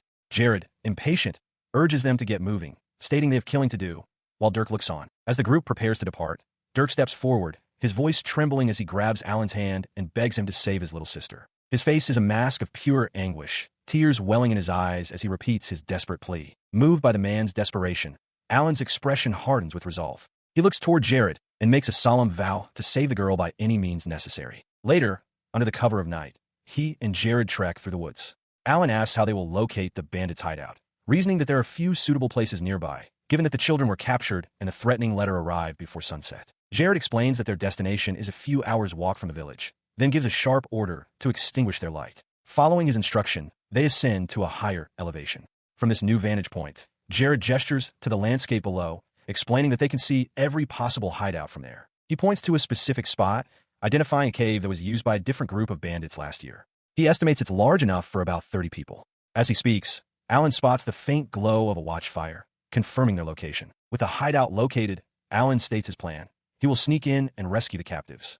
Jared reacts with immediate disbelief, exclaiming that the idea is ridiculous. He calmly counters Jared's shock, reminding him of the bandits' threat to attack the village if their demands are not met. He then confidently assures him that it will be fine, as operating without being noticed is his specialty. He continues to reason with the skeptical Jared, estimating the bandits' numbers. Factoring in the 6 they already dispatched, he calculates that perhaps 10 remain in the cave, a force diminished from their initial strength of around 15. A look of resolve solidifies on his face as he announces that he has an idea. He kneels on the forest floor, tinkering with a small object that emits a soft puff of energy. Jared, watching with his arms crossed, demands to know what he is doing. Alan explains he is testing a method and has grasped the basics, but acknowledges the primary obstacle, the guard posted at the cave's entrance. The boy turns to face him, his expression earnest. He asks for Jared's trust, vowing to infiltrate the hideout undetected.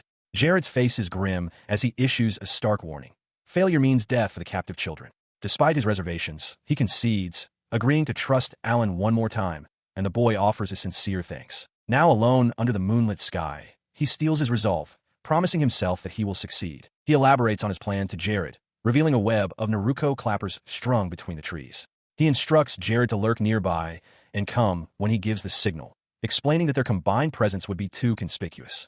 Activating his concealment skill, he notes with satisfaction that Jared can no longer see him. From his hidden position, he observes the lone guard stationed at the mouth of the cave. He reflects that with his concealment ability active, he should be completely invisible, allowing him to sneak around freely. A flicker of recognition crosses his face. The guard is the same spiky-haired bandit who escaped their last confrontation. From a distance, Jared shares the sentiment, regretting his failure to eliminate the man.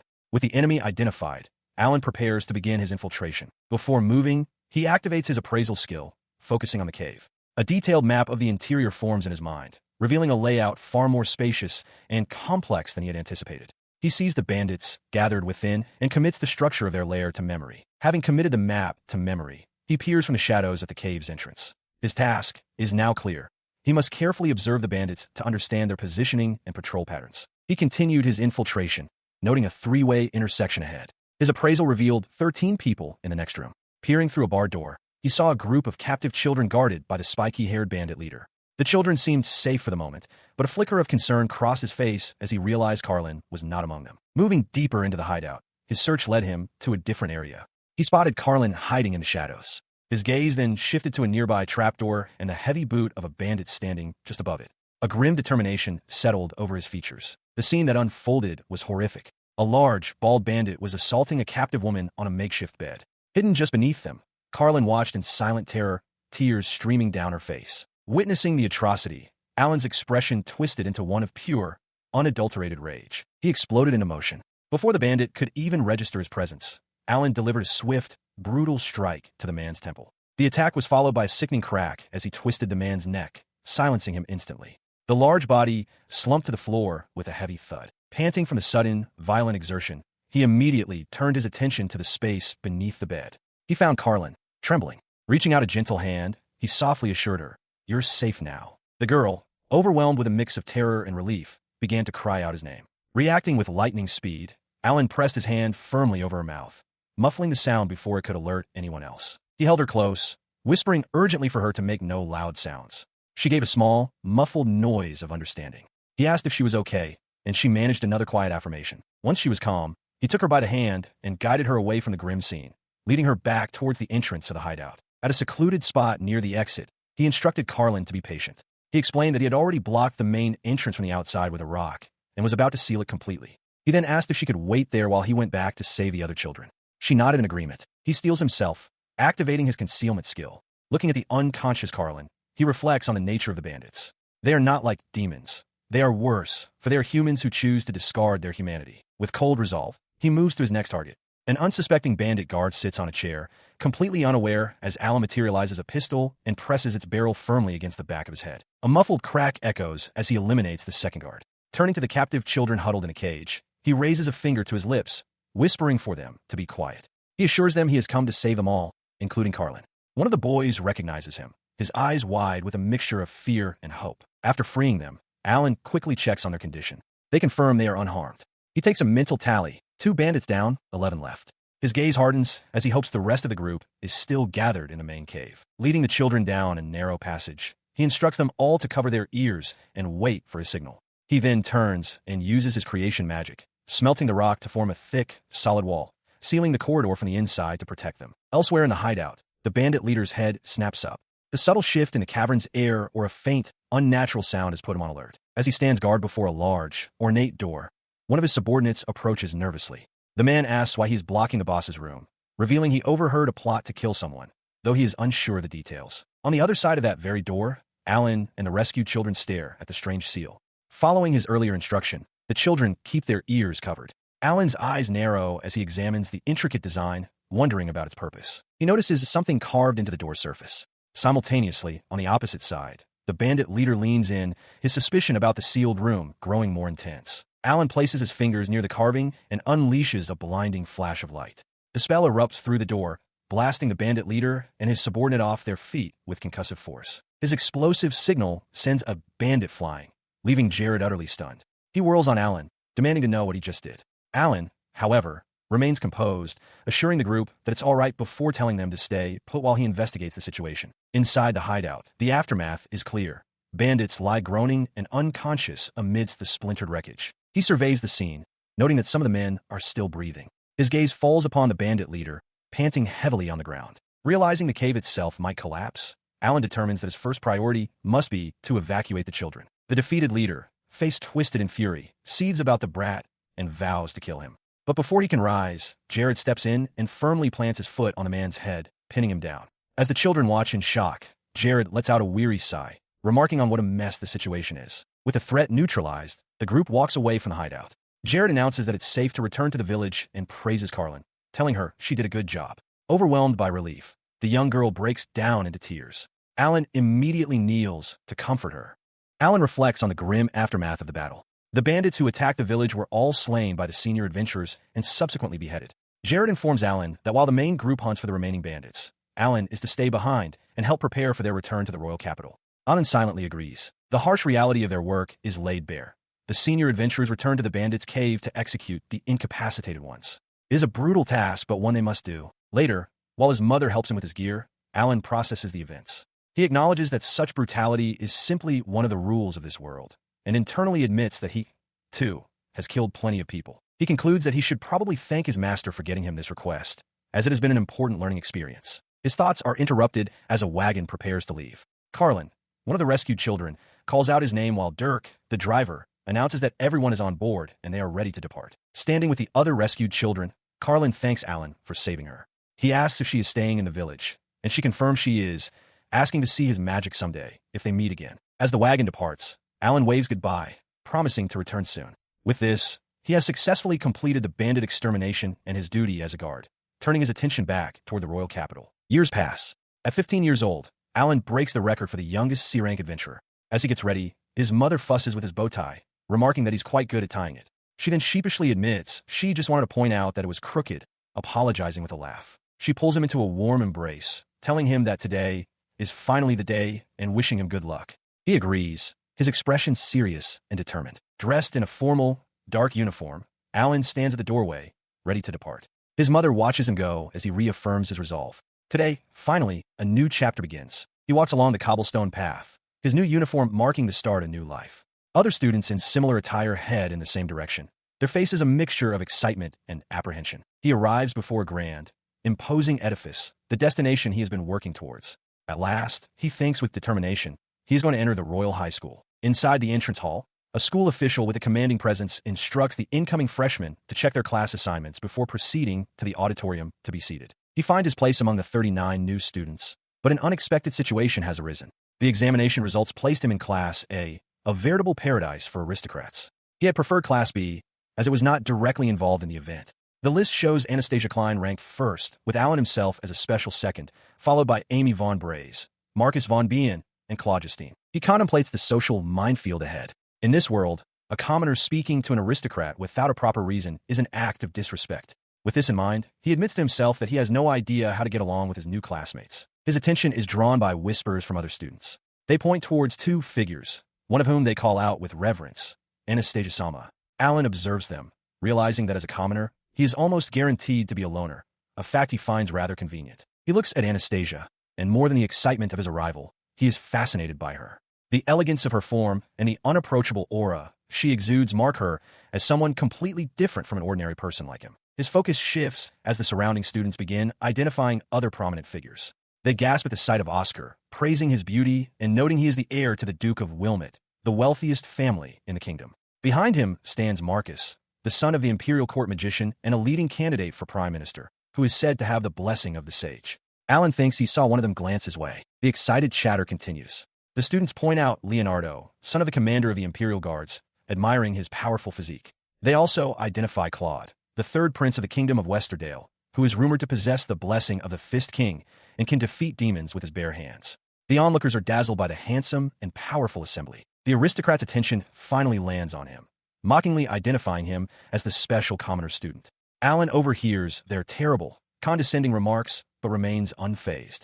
Just then, a presence commands the room's attention. The real star has arrived. He stands before the assembled students, his presence as Crown Prince Karl Heinz commanding their immediate and fawning attention. While most are starstruck, Anastasia observes with a cynical smirk, noting that the prince pays no mind to those he deems beneath him. Alan, however, watches with quiet resolve, vowing to make his mark soon. As the prince basks in the adoration, Alan's attention is drawn elsewhere. He spots a girl with dark hair and a gentle face standing nearby, recognizing her from his memories of the game world. To his surprise, she approaches him with a warm smile and introduces herself as Amy Von Brace. She confirms his identity as Alan San and expresses her pleasure in meeting him. When he asks how she knows his name, she explains that she is also a commoner who skipped a grade and attended the same school, finding his perfect academic record impossible to forget. She then asks if she might sit next to him so they can talk until the entrance ceremony begins. Alan, flustered but agreeable, gives his permission. As they sit, a realization dawns on Alan. This girl, Amy, is the heroine of the story. He thinks to himself how cute she is, just as expected, and how this entrance ceremony was supposed to be a key event where she would be thrilled to meet the crown prince. He chides himself for being an idiot, as Amy notices his distraction and asks if something is wrong. He quickly dismisses her concern. This interaction marks the beginning of his tumultuous school life. A week later, after the orientation period concludes, Alan speaks with his mother before moving into the dormitory. She asks if he has made any friends, and he can only give a non-committal SOSO in response. He tells her he won't be home for a while and to take care of herself. Back at the academy, the reality of his situation sets in. He is completely alone. Not a single person has spoken to him since that first day.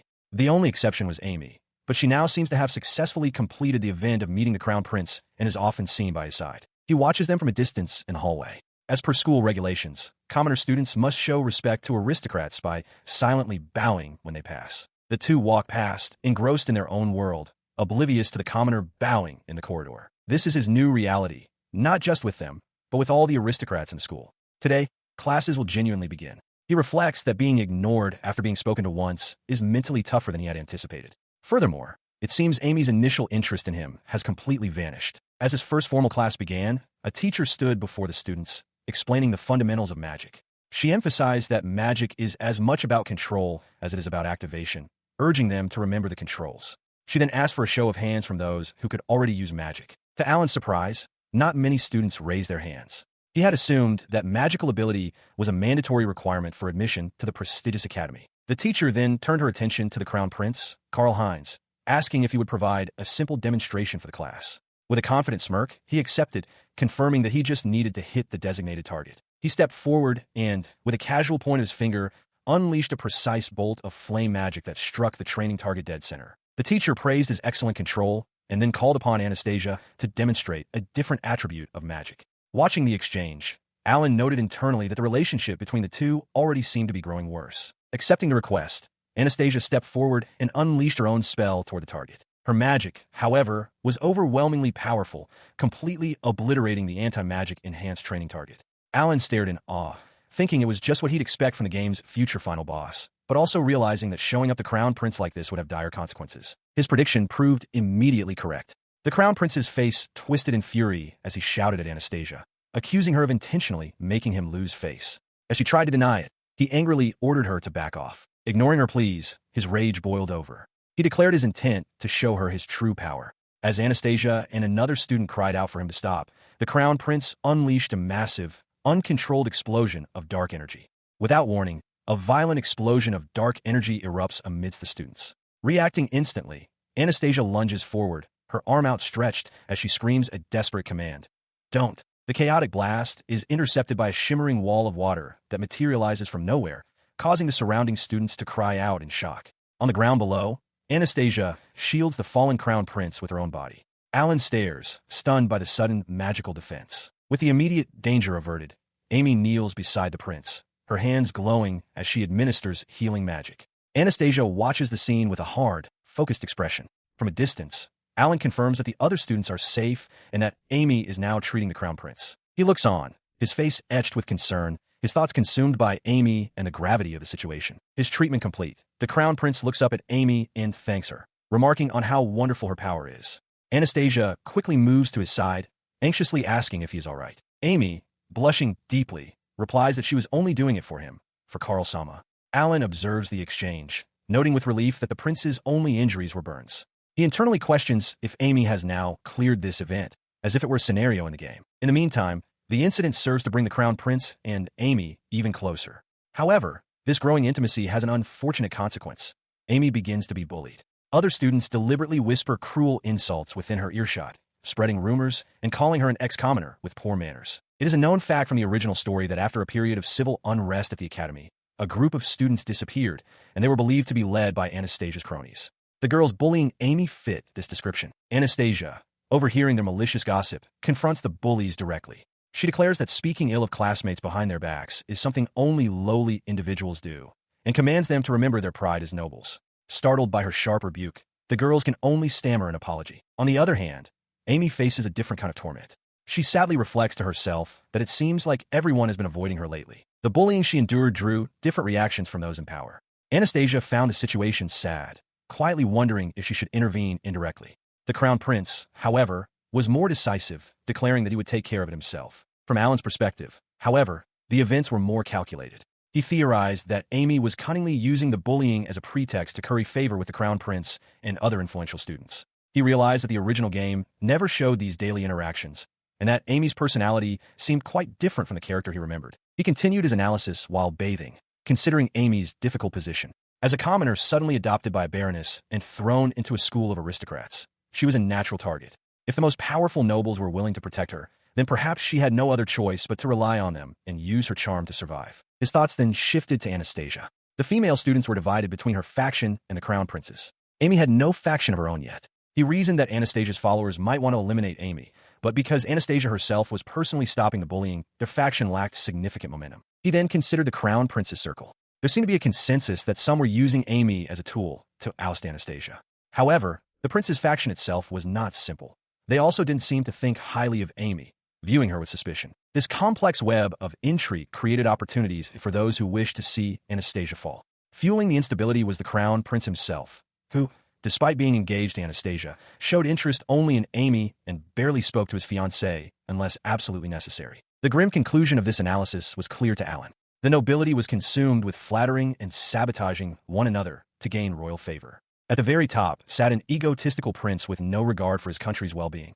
This was a path that could only lead the royal city to ruin. With his thoughts on the kingdom's fate concluded, Alan stepped out of the bath. His focus shifted from the grand political stage to the immediate reality of his own school life. He reflected on his chosen path through the academy's halls.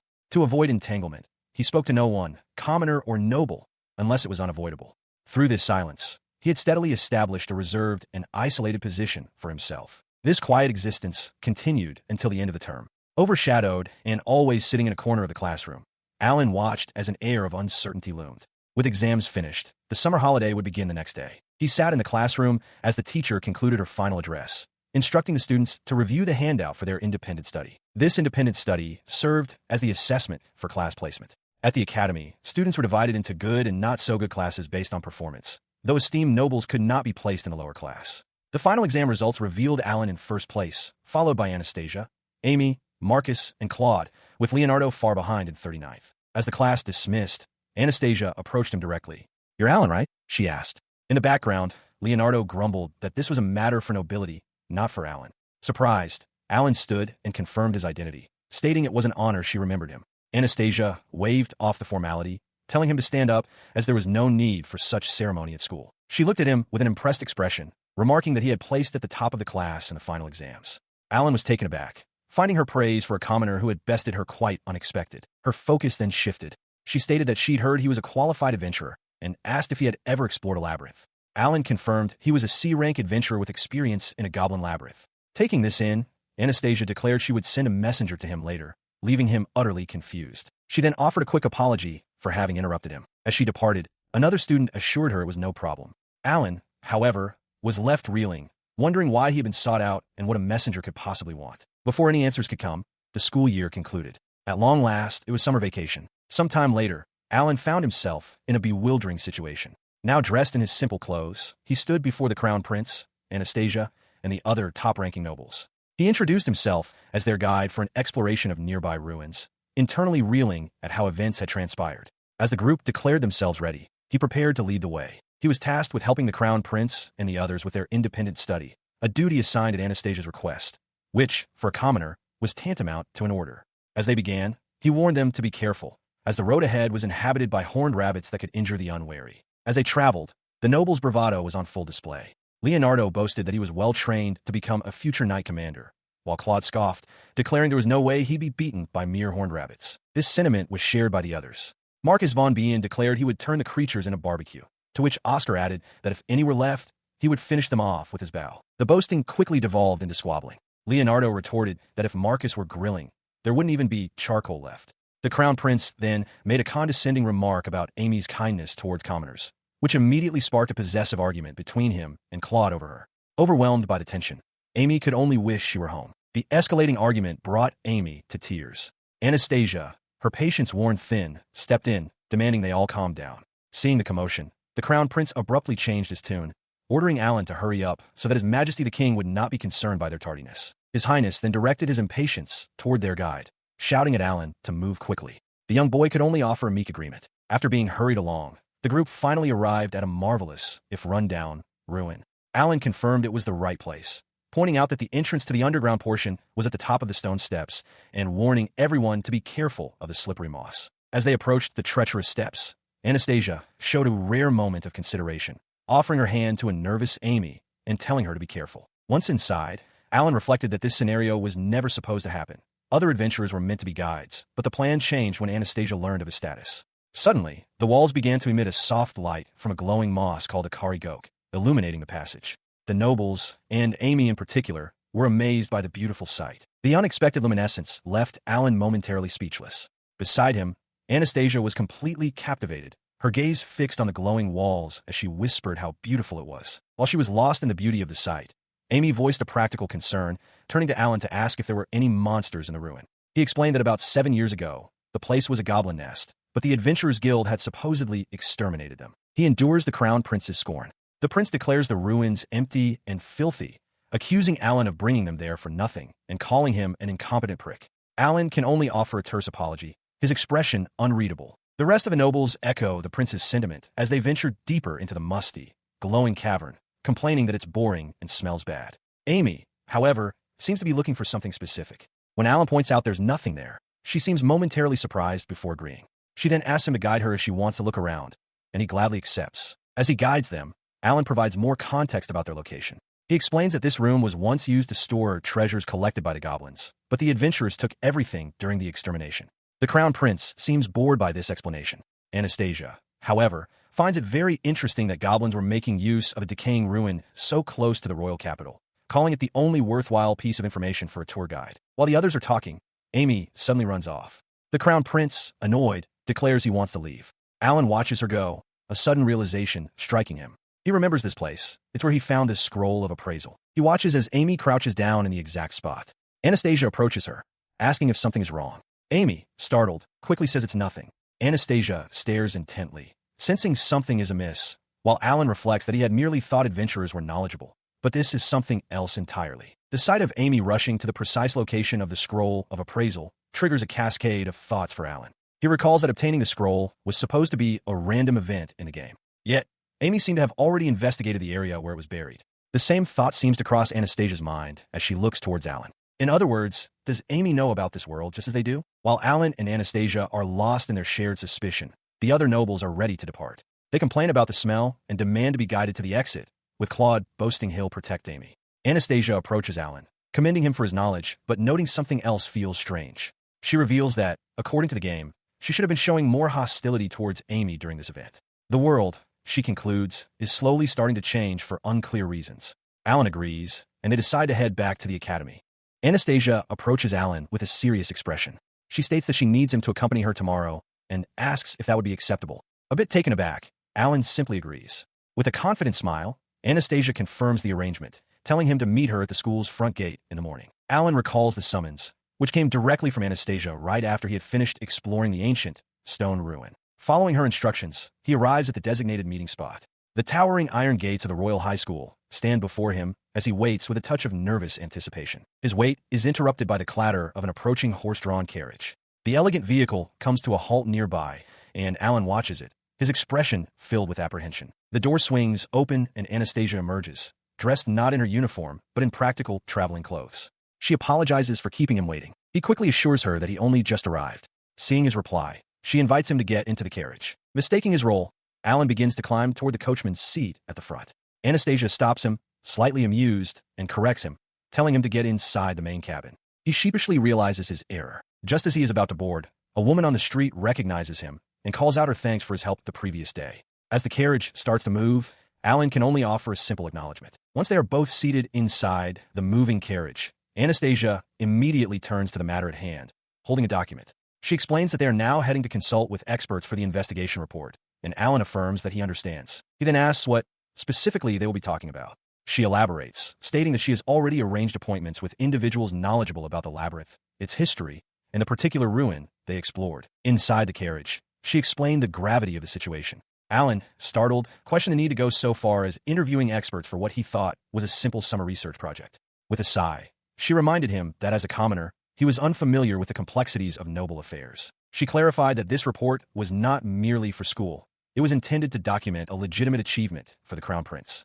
The contents could have significant implications, affecting not only their country's high-ranking aristocrats, but also their future relationship with the neighboring country of Westerdale and its own Prince Claude. Therefore, she stressed, they must listen to the experts' insights to compile an accurate report, regardless of the noble's personal circumstances. It was for the future of the kingdom and the friendship between their nations. Alan, understanding the weight of the task, agreed. His agreement was wholehearted, born from a sincere desire to help Anastasia with her earnest request. Following this, they dove into their work, conducting extensive research and receiving lectures from various experts, including a specialist on goblin-related matters. Anastasia and Alan worked tirelessly, day and night. Annoyingly, the princes for whom the report was intended offered no assistance whatsoever. After summarizing all the information they had gathered through discussions, they finally completed the report. However, upon presenting it, the Crown Prince dismissed it out of hand, complaining it was too long and demanding a 3-minute explanation instead. He lounged on a sofa, flanked by his attendants, and curtly stated he was busy. He demanded Anastasia give him a concise overview that he could understand immediately. This attitude was not unique to him.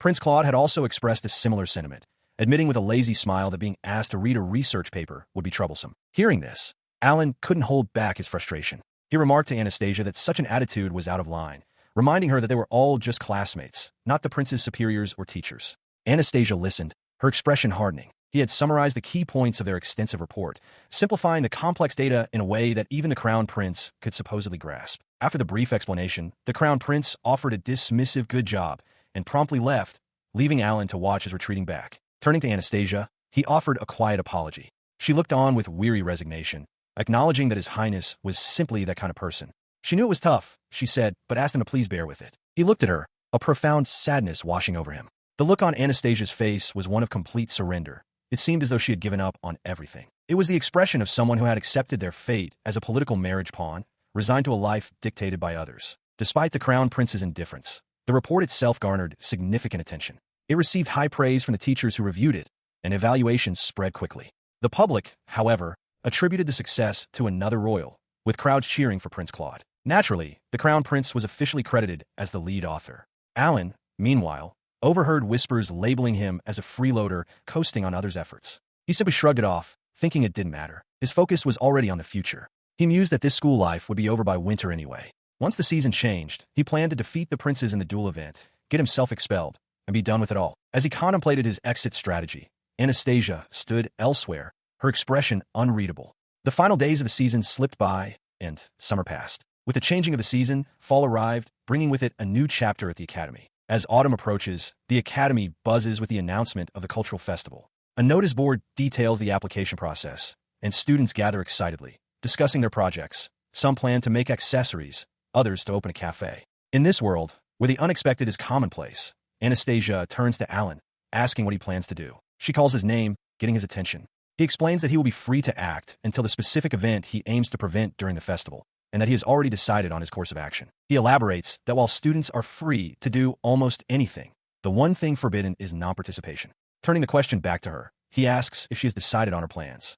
Anastasia admits she has already submitted an application to help the Crown Prince's group again. A look of understanding dawns on Alan's face as he processes her words. She then asks what he is planning to do. Alan replies that he will be running a food stall. With a small smile, Anastasia wishes him the best of luck, adding that she looks forward to it. He offers a hesitant word of thanks in return. As Anastasia walks away down the corridor, Alan watches her go. He concludes that he doesn't need to involve himself with her or Amy's group until the critical moment he intends to intervene. Later, using his concealment skill to remain unseen, Alan observes Amy and the princes, Marcus, Claude, Oscar, and Leonardo, planning their festival project. They discuss the arrangement of a display, considering how to best manage the flow of visitors. His gaze then shifts, and his fears are confirmed. Anastasia stands alone, completely excluded from the group. Just as he worried, the princes are all gathered around Amy, leaving Anastasia ostracized. The group continues their discussion, oblivious to Anastasia standing nearby. Claude mentions he is thirsty, and Marcus agrees, their conversation completely ignoring her presence. Amy turns to the isolated Anastasia, her expression casual as she makes a request. "Could you make us some tea?" A flicker of shock crosses Anastasia's face. Amy presses on, her tone pointed. "You must be free, right?" She stands silently as the Crown Prince turns his attention to Amy, suggesting they take a break in the garden with some excellent black tea. Resigned, Anastasia simply states that she understands and will get back to her work. Before she can leave, Amy sharply tells her there's no need for tea and that she'll drink it, ordering her to hurry. As Anastasia begins to comply, Amy leans over a desk and demands to know why she is even present.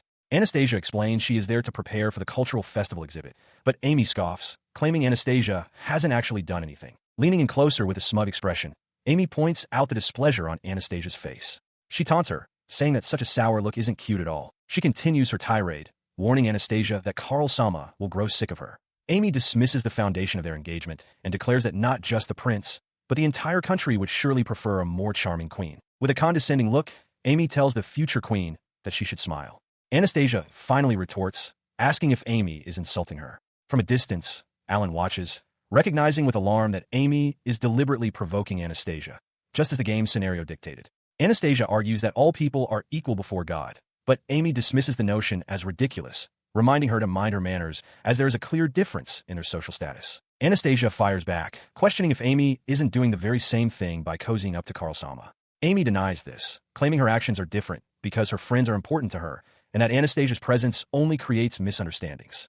Her voice rises as she shouts for the outsider to stay out. Just then, the Crown Prince arrives, demanding to know what all the commotion is about. As Anastasia tries to speak his name, the Crown Prince cuts her off, his face contorted in anger. He declares that she has no right to blame Amy, explaining he came looking for her. He coldly instructs Anastasia not to bring their petty relationship into the academy. Turning to Amy, he says they are done for the day and, with a final command, orders Anastasia to tidy up the room before going home. He leaves with Amy, abandoning Anastasia in a now quiet room. Alone, she stands amidst the papers and furniture, her voice barely a whisper as she replies, "Understood." Resigned to her fate, she begins to clean, hoisting a heavy box of materials into her arms. As she carries the load, Amy appears before her, leaning against a wall with a triumphant smirk.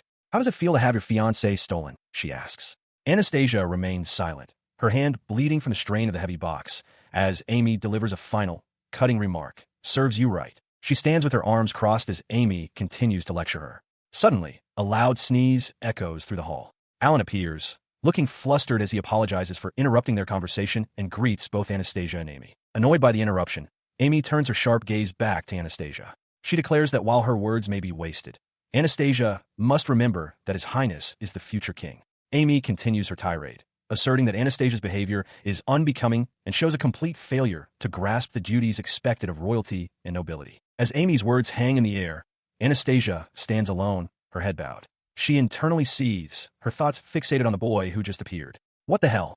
That guy. Her irritation intensifies. Biting her thumb in frustration, she glares, dismissing him in her mind as nothing more than a common mob character. He watches the scene unfold, a flicker of concern on his face. He realizes that while the timing of this confrontation differs from what he knew from the game, his intervention has successfully prevented this slapping event that was meant to trigger the kingdom's collapse. Nevertheless, he finds the entire situation deeply irritating. Meanwhile, Anastasia processes her own startling realization.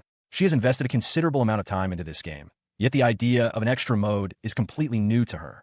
The most shocking part, she concludes, is that the boy wasn't even a part of it. His expression hardens with certainty. He now knows that Amy is a fellow reincarnator. He deduces she is pursuing the reverse harem route, a path that, according to the game's lore, culminates in the destruction of the capital city. While Amy may treat this world as a game, he knows the reality. For the people of his village, their families and friends live here.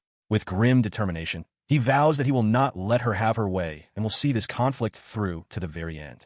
A young girl named Amy stands defiantly, declaring herself the heroine of this world. Her conviction stems from a recent event. While living in poverty in the lower town, she was struck by a carriage. The head injury didn't kill her, but instead awakened memories of a past life, making her realize the truth of her situation. She now understands that this world is the stage for an otome game she loved in her previous life, magical fantasy, the thrill of love school life.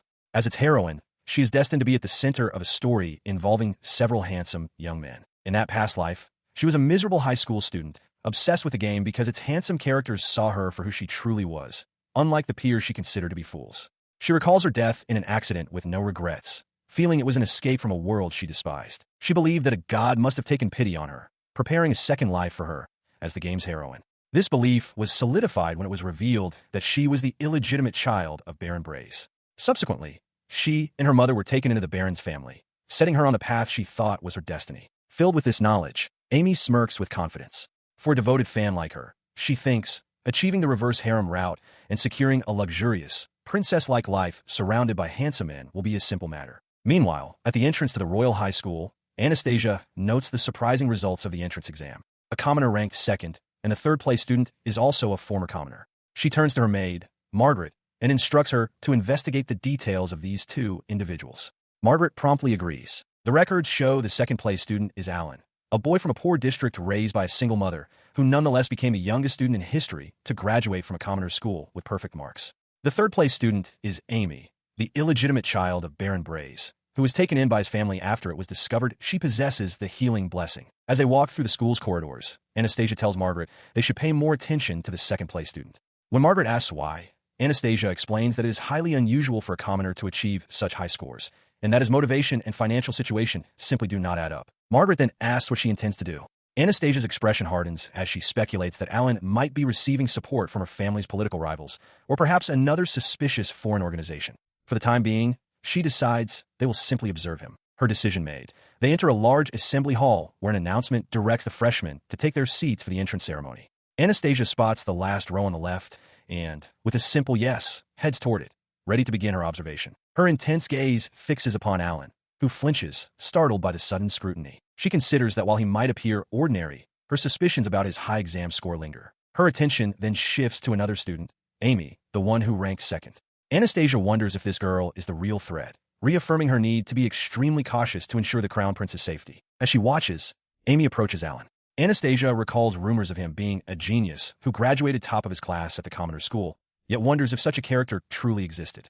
Amy cheerfully greets Alan and asks to sit with him until the ceremony. He agrees, and Anastasia observes with disdain as Amy internally concludes he's a simpleton who has obviously fallen for her, though she finds him too gloomy for her taste. Having confirmed her assessment that he was just an ordinary person, Amy decides she'll use the gloomy Quinn as an occasional errand boy and prepares to leave. But in that moment, a crucial realization strikes Anastasia. The real danger was the third-place student. Her eyes narrow as she watches Amy with the Crown Prince. She reflects on her own loveless, political marriage, acknowledging that, nevertheless, the Crown Prince is her fiancé. She worries that if His Highness continues to be seduced by a woman like that, the kingdom will be thrown into chaos. As a noble, she feels a responsibility to her people, knowing the burden will fall on them. She resolves to advise him, certain he isn't a fool and will understand. Her concerns deepen as she watches Amy use her healing blessing on the prince's minor burns. It's a low-level magic and takes time, but as the wounds heal, Anastasia sees that his trust in Amy has only grown stronger. She knows things cannot continue like this. Anastasia watches as Amy effortlessly charms the circle of powerful young men. Marcus praises her cleverness. Leonardo vows protection.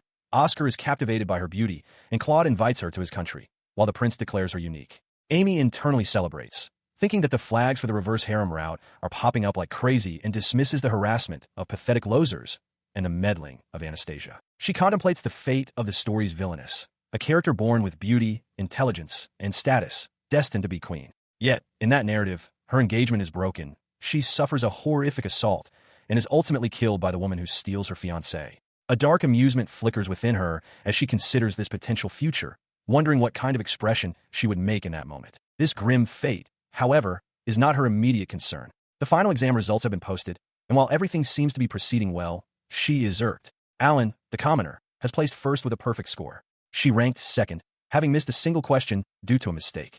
She inwardly fumes, realizing she was so preoccupied with His Highness and Amy that she neglected her own duties as a student, all while Alan was quietly putting in the effort. Her preoccupation stemmed from the social chasm between the Crown Prince and Amy, a mere baron's child. She coolly assesses the situation, concluding that the vast difference in their status means they can never be formally united. With that understanding, she decides it is best to simply let His Highness have his fun for now. With that matter temporarily set aside, she changes her way of thinking.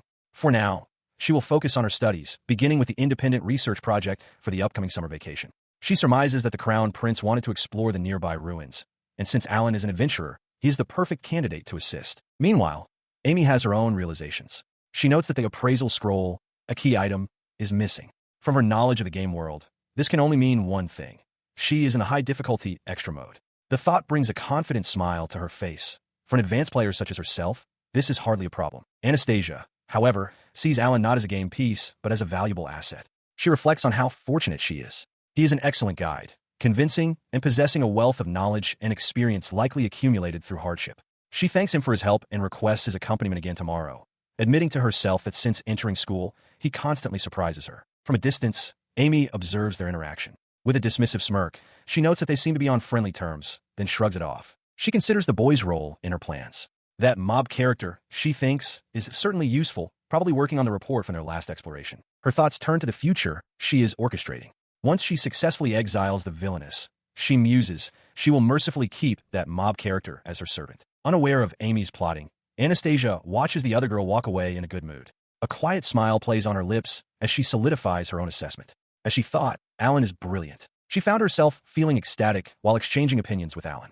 Despite her initial surprise at his presence, a sense of joy had begun to bloom. At first, he lacked even basic knowledge, but he absorbed information so quickly that he could now engage in discussions on an expert level. Her momentary lapse into thought prompted Alan to ask if something was the matter. Startled, she quickly reassured him that it was nothing. Later, her gaze fell upon Alan sitting by himself, as he always did. She considered his situation, realizing that in an academy filled with nobles, the environment must be stifling for a commoner. His solitude, she concluded, was only natural. She wished there was a way to help him and considered the upcoming cultural festival. Believing he would handle it well, if he participated, she debated whether she should invite him. When she next had the chance, she was taken aback to learn from Alan that he had already submitted his application.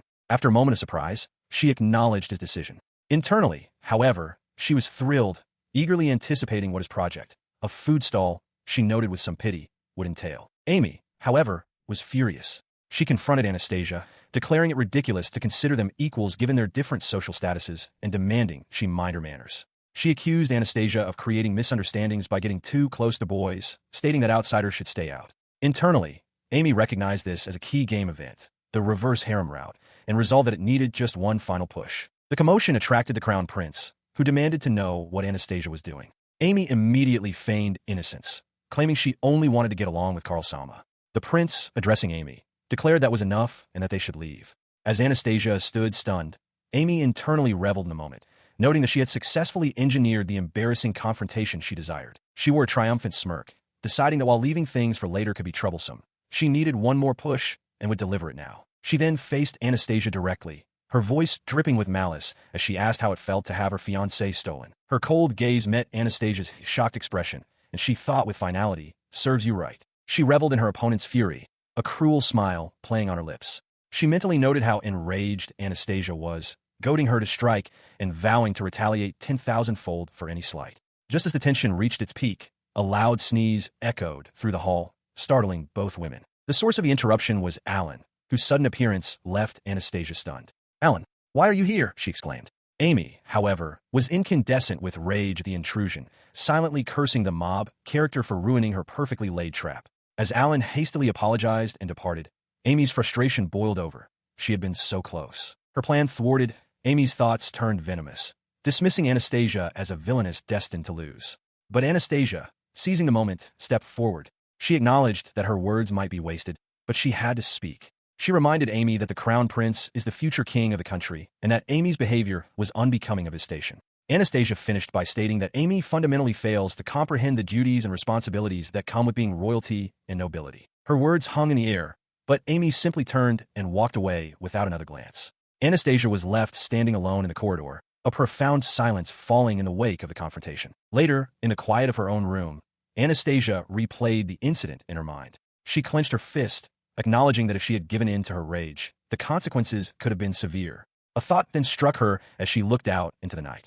Had Alan saved her? An elven pilot lands his aircraft, its pontoons splashing down as it comes to a stop. He lets out a breath, adjusting his goggles and noting that the air at altitude is already freezing at this time of year. Elsewhere, Alan arrives with a large, securely wrapped bundle. He remarks that the cool temperature is perfect for transport, as freshness is key. With a determined look, he declares it's time to open up. As he works, the grounds of the Royal High School bustle with activity for the festival. A student in a waitress uniform cheerfully welcomes visitors to her cafe, while Anastasia and Margaret walk past, along with a person in a large, round mascot costume. Anastasia notices Margaret seems distracted and asks what's wrong. She mentions that they've finished preparing their own exhibit and suggests they take a look around.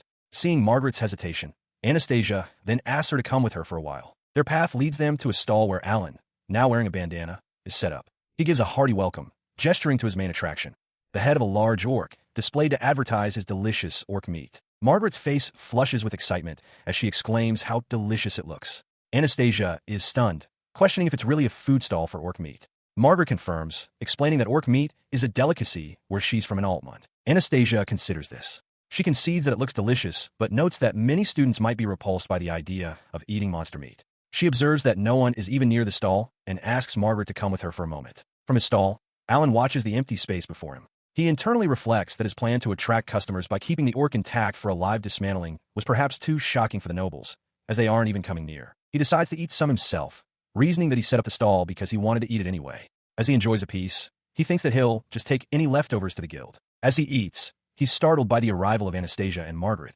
His welcome is cut short as Anastasia asks if he's already started. Beside her, Margaret eagerly asks if she can have a skewer. His surprise is met by the girl introducing herself as Margaret von Altmund, a friend of Anastasia. Anastasia, recognizing the name of the Altmund County, the homeland of orc meat, declares that while she is picky, she would also like a skewer. Alan confirms the meat's origin as Margaret observes how tough Anastasia seems. The moment Anastasia takes a bite, she is overwhelmed with pleasure. The juices burst forth, the skin perfectly crisp against the soft meat, a flavor achieved with only salt. As she revels in the taste, Margaret asks Alan how he managed to acquire meat from Altmund, while Alan simply stares, stunned by the intensity of her reaction. He vaguely explains that he acquired it through a secret adventurer's route, knowing he cannot admit to hunting it himself that very morning.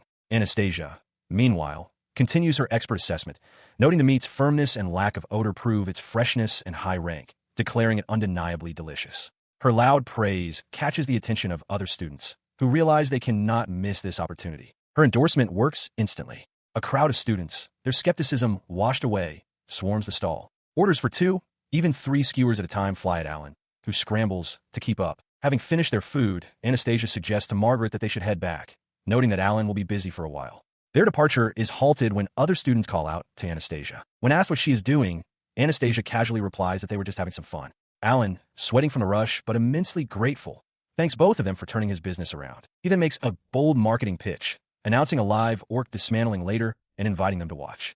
Margaret is ecstatic at the prospect, but Anastasia flatly refuses the gruesome invitation for both of them. As his stall continues to thrive, Alan muses that once he gets some free time in the afternoon, he should check on the Crown Prince's group, which Anastasia is part of. His train of thought is broken by another customer ordering 2 skewers. The Chronicle of the Day notes that thanks to the large crowd Anastasia and Margaret attracted, Alan sold out his entire stock that morning. With his work done, he closes the shop and decides to explore the festival. Elsewhere, the Crown Prince eyes a sign for an exhibit. A smirk crosses his face as he decides to have some fun, resolving to start with the exhibit hosted by Anastasia and his own group. He arrives at an exhibit titled Life in the Kingdom's Downtown, only to find the room completely deserted. There's not even a receptionist present. He observes the emptiness with a flat expression. Elsewhere, Alan examines a different exhibit, one that supposedly explains the lives of commoners in the capital. A display of food is accompanied by text claiming that commoners' children live without hunger, eating fluffy bread, butter, soup, and meat, and that education and public safety are good. His brow furrows as he questions the reality of this rosy depiction. He internally scoffs, concluding this must be Anastasia's work. While acknowledging it is well organized, he finds it shallow, wondering if this idealized vision is the absolute limit of what a noble can imagine about a commoner's existence. As he considers leaving to look around more, a cheerful voice calls his name. It is Margaret, who waves enthusiastically from the doorway of another exhibit. She invites him in, explaining that this is her group's presentation, an exhibit on embroidery. A bit taken aback, Alan agrees to enter. He steps inside and stops short. Standing just inside the room is Anastasia, who looks just as startled to see him as he is to see her. She quickly explains that she has always been interested in embroidery, so Margaret took her in to display some of her old works. Just then, the Crown Prince appears behind her, his voice sharp as he demands to know what she is doing there. He reminds her that he kicked her out of their group just yesterday. Anastasia turns to him, her expression laced with disappointment. She tells him not to give her that look and to browse the exhibit, pointing out that Margaret's work is also on display. With a sigh, she adds that she has moved on, having reflected on him and the future of the country. Ignoring the tense exchange, Margaret cheerfully directs Alan's attention to a framed piece of embroidery, proudly stating that it is her creation. Alan thanks her, and, though admitting he knows nothing about the craft, praises the work's beauty and the intricacy of its patterns. She gestures to the other pieces on display, including an embroidered shirt on a mannequin, remarking that they are all beautiful. She adds that it's an elegant hobby, typical of a noble. Finally, Margaret points to a stunningly detailed embroidery of fruit and cake. With a tone of admiration, she reveals that this piece is Anastasia's work.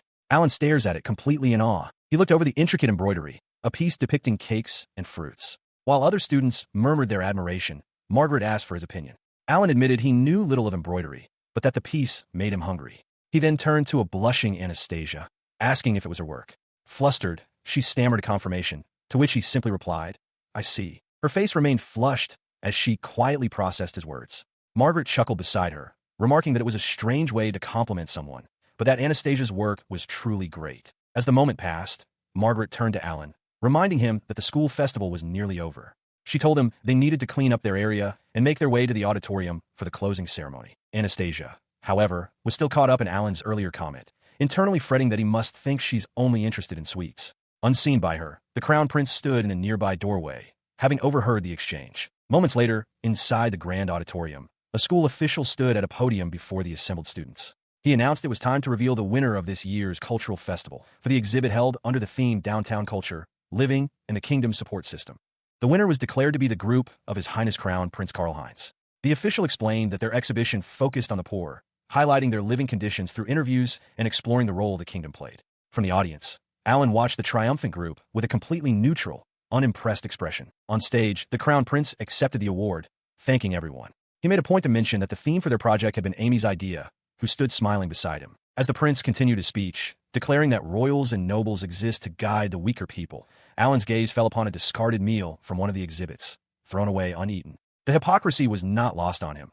They claimed to highlight the plight of the hungry, yet wasted food themselves. He internally scoffed, recognizing the prince's words for what they were, a shallow and obnoxious speech. The realization that this man was destined to be the next king filled him with dread. This country, he thought, was in serious trouble. His thoughts then turned to the immediate future. Winter was coming, and with it, the foretold Anastasia condemnation event. He knew, with grim certainty, that there was one more event he had to stop before that fateful day arrived. He sat alone on a park bench, replaying the events of the original story in his mind. In that timeline, the protagonist, Amy, was relentlessly harassed by the villainess, Anastasia, and her followers, a sequence of events that culminated in her being pushed down a flight of stairs. As he considered this, he noted that the relationship between Crown Prince Karl and Anastasia seemed to have already ended.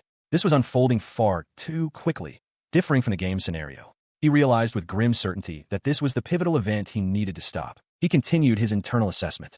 Anastasia and her friends hadn't actually done anything yet. However, the memory of the game was clear. The harassment of Amy was a mandatory event, a 100% destined outcome if one pursued Karl's story route. The logic was simple. If the harassment event did not happen, then there would be no reason for Anastasia to be condemned and exiled. The entire tragedy could be averted. Elsewhere, Anastasia herself was lost in thought, her expression troubled. She worried that even if the scenario was different from what was expected, the event itself might still be triggered somehow. Alan considered the alternative. It was possible that if the event was avoided, the engagement between the Crown Prince and Anastasia would simply be called off. In that case, she could find her own happiness. His hopeful thoughts were shattered by a nearby commotion. Students were whispering that Anastasia had snatched and burned Amy's pen, and that she had been called out by the Crown Prince. A cold realization washed over Alan. It had already started. Fate, it seemed, did not change so easily. He saw the prince cornering Anastasia, shouting for her to admit her crime and apologize. The Crown Prince furiously accused Anastasia of harassing the kind-hearted Amy by burning her pen. Anastasia stood her ground, denying that she or her friends would ever do such a thing. The prince's companions mocked her for her jealousy, while the prince himself declared that given the circumstances, it could only be her. Uncowed, Anastasia questioned how far he would go to corrupt his friends and, stating she had a class to attend, demanded he not accuse her without proof. As she turned to leave, Leonardo von Jukes blocked her path, grabbing her arm. When not done talking, he growled. Anastasia coldly warned him not to touch her, reminding the Viscount's son of his place. Enraged, Leonardo tightened his grip, shouting at her. "Is that a threat?" he demanded, declaring he would only let go if she pleaded guilty. Before Leonardo could escalate further, Alan stepped between them. "Excuse me for interrupting," he announced calmly. "It's almost time for class to start." He urged the annoyed nobles to return to the classroom. Then, turning to a stunned Anastasia, he politely said, "Please hurry, Anastasia-sama. Then, please excuse me." He internally questioned if Amy had triggered the condemnation event herself, realizing that if so, Anastasia's downfall was inevitable. Anastasia, meanwhile, recalled how Alan had helped her before, a smirk crossing her face as she anticipated the event unfolding just as she expected. In the grand hall below, an announcer presented this year's Freshman Student of the Year, Crown Prince Karlheinz, who was about to address the crowd. Taking the stage, the prince beamed at the audience, thanking them and expressing his honor at receiving the award. He then announced his desire to also honor the friends who supported him, calling for Claude to come forward first. From his place in the crowd, Alan listened, feeling embarrassed as the prince then called out to him, praising his eye for detail. A young woman next to him introduced herself as Isabella von Leeuwenberg, remarking that they would be classmates next semester and should get along. Alan, preoccupied, could only think that he would probably be gone by then. The prince continued his speech, declaring that his achievements were only possible with his friend's help and that he had one final announcement. As a sense of dread filled the air, he raised his voice and commanded Anastasia Kleinel von Ramslet to come forward. Alan could only watch, his face a mask of shock.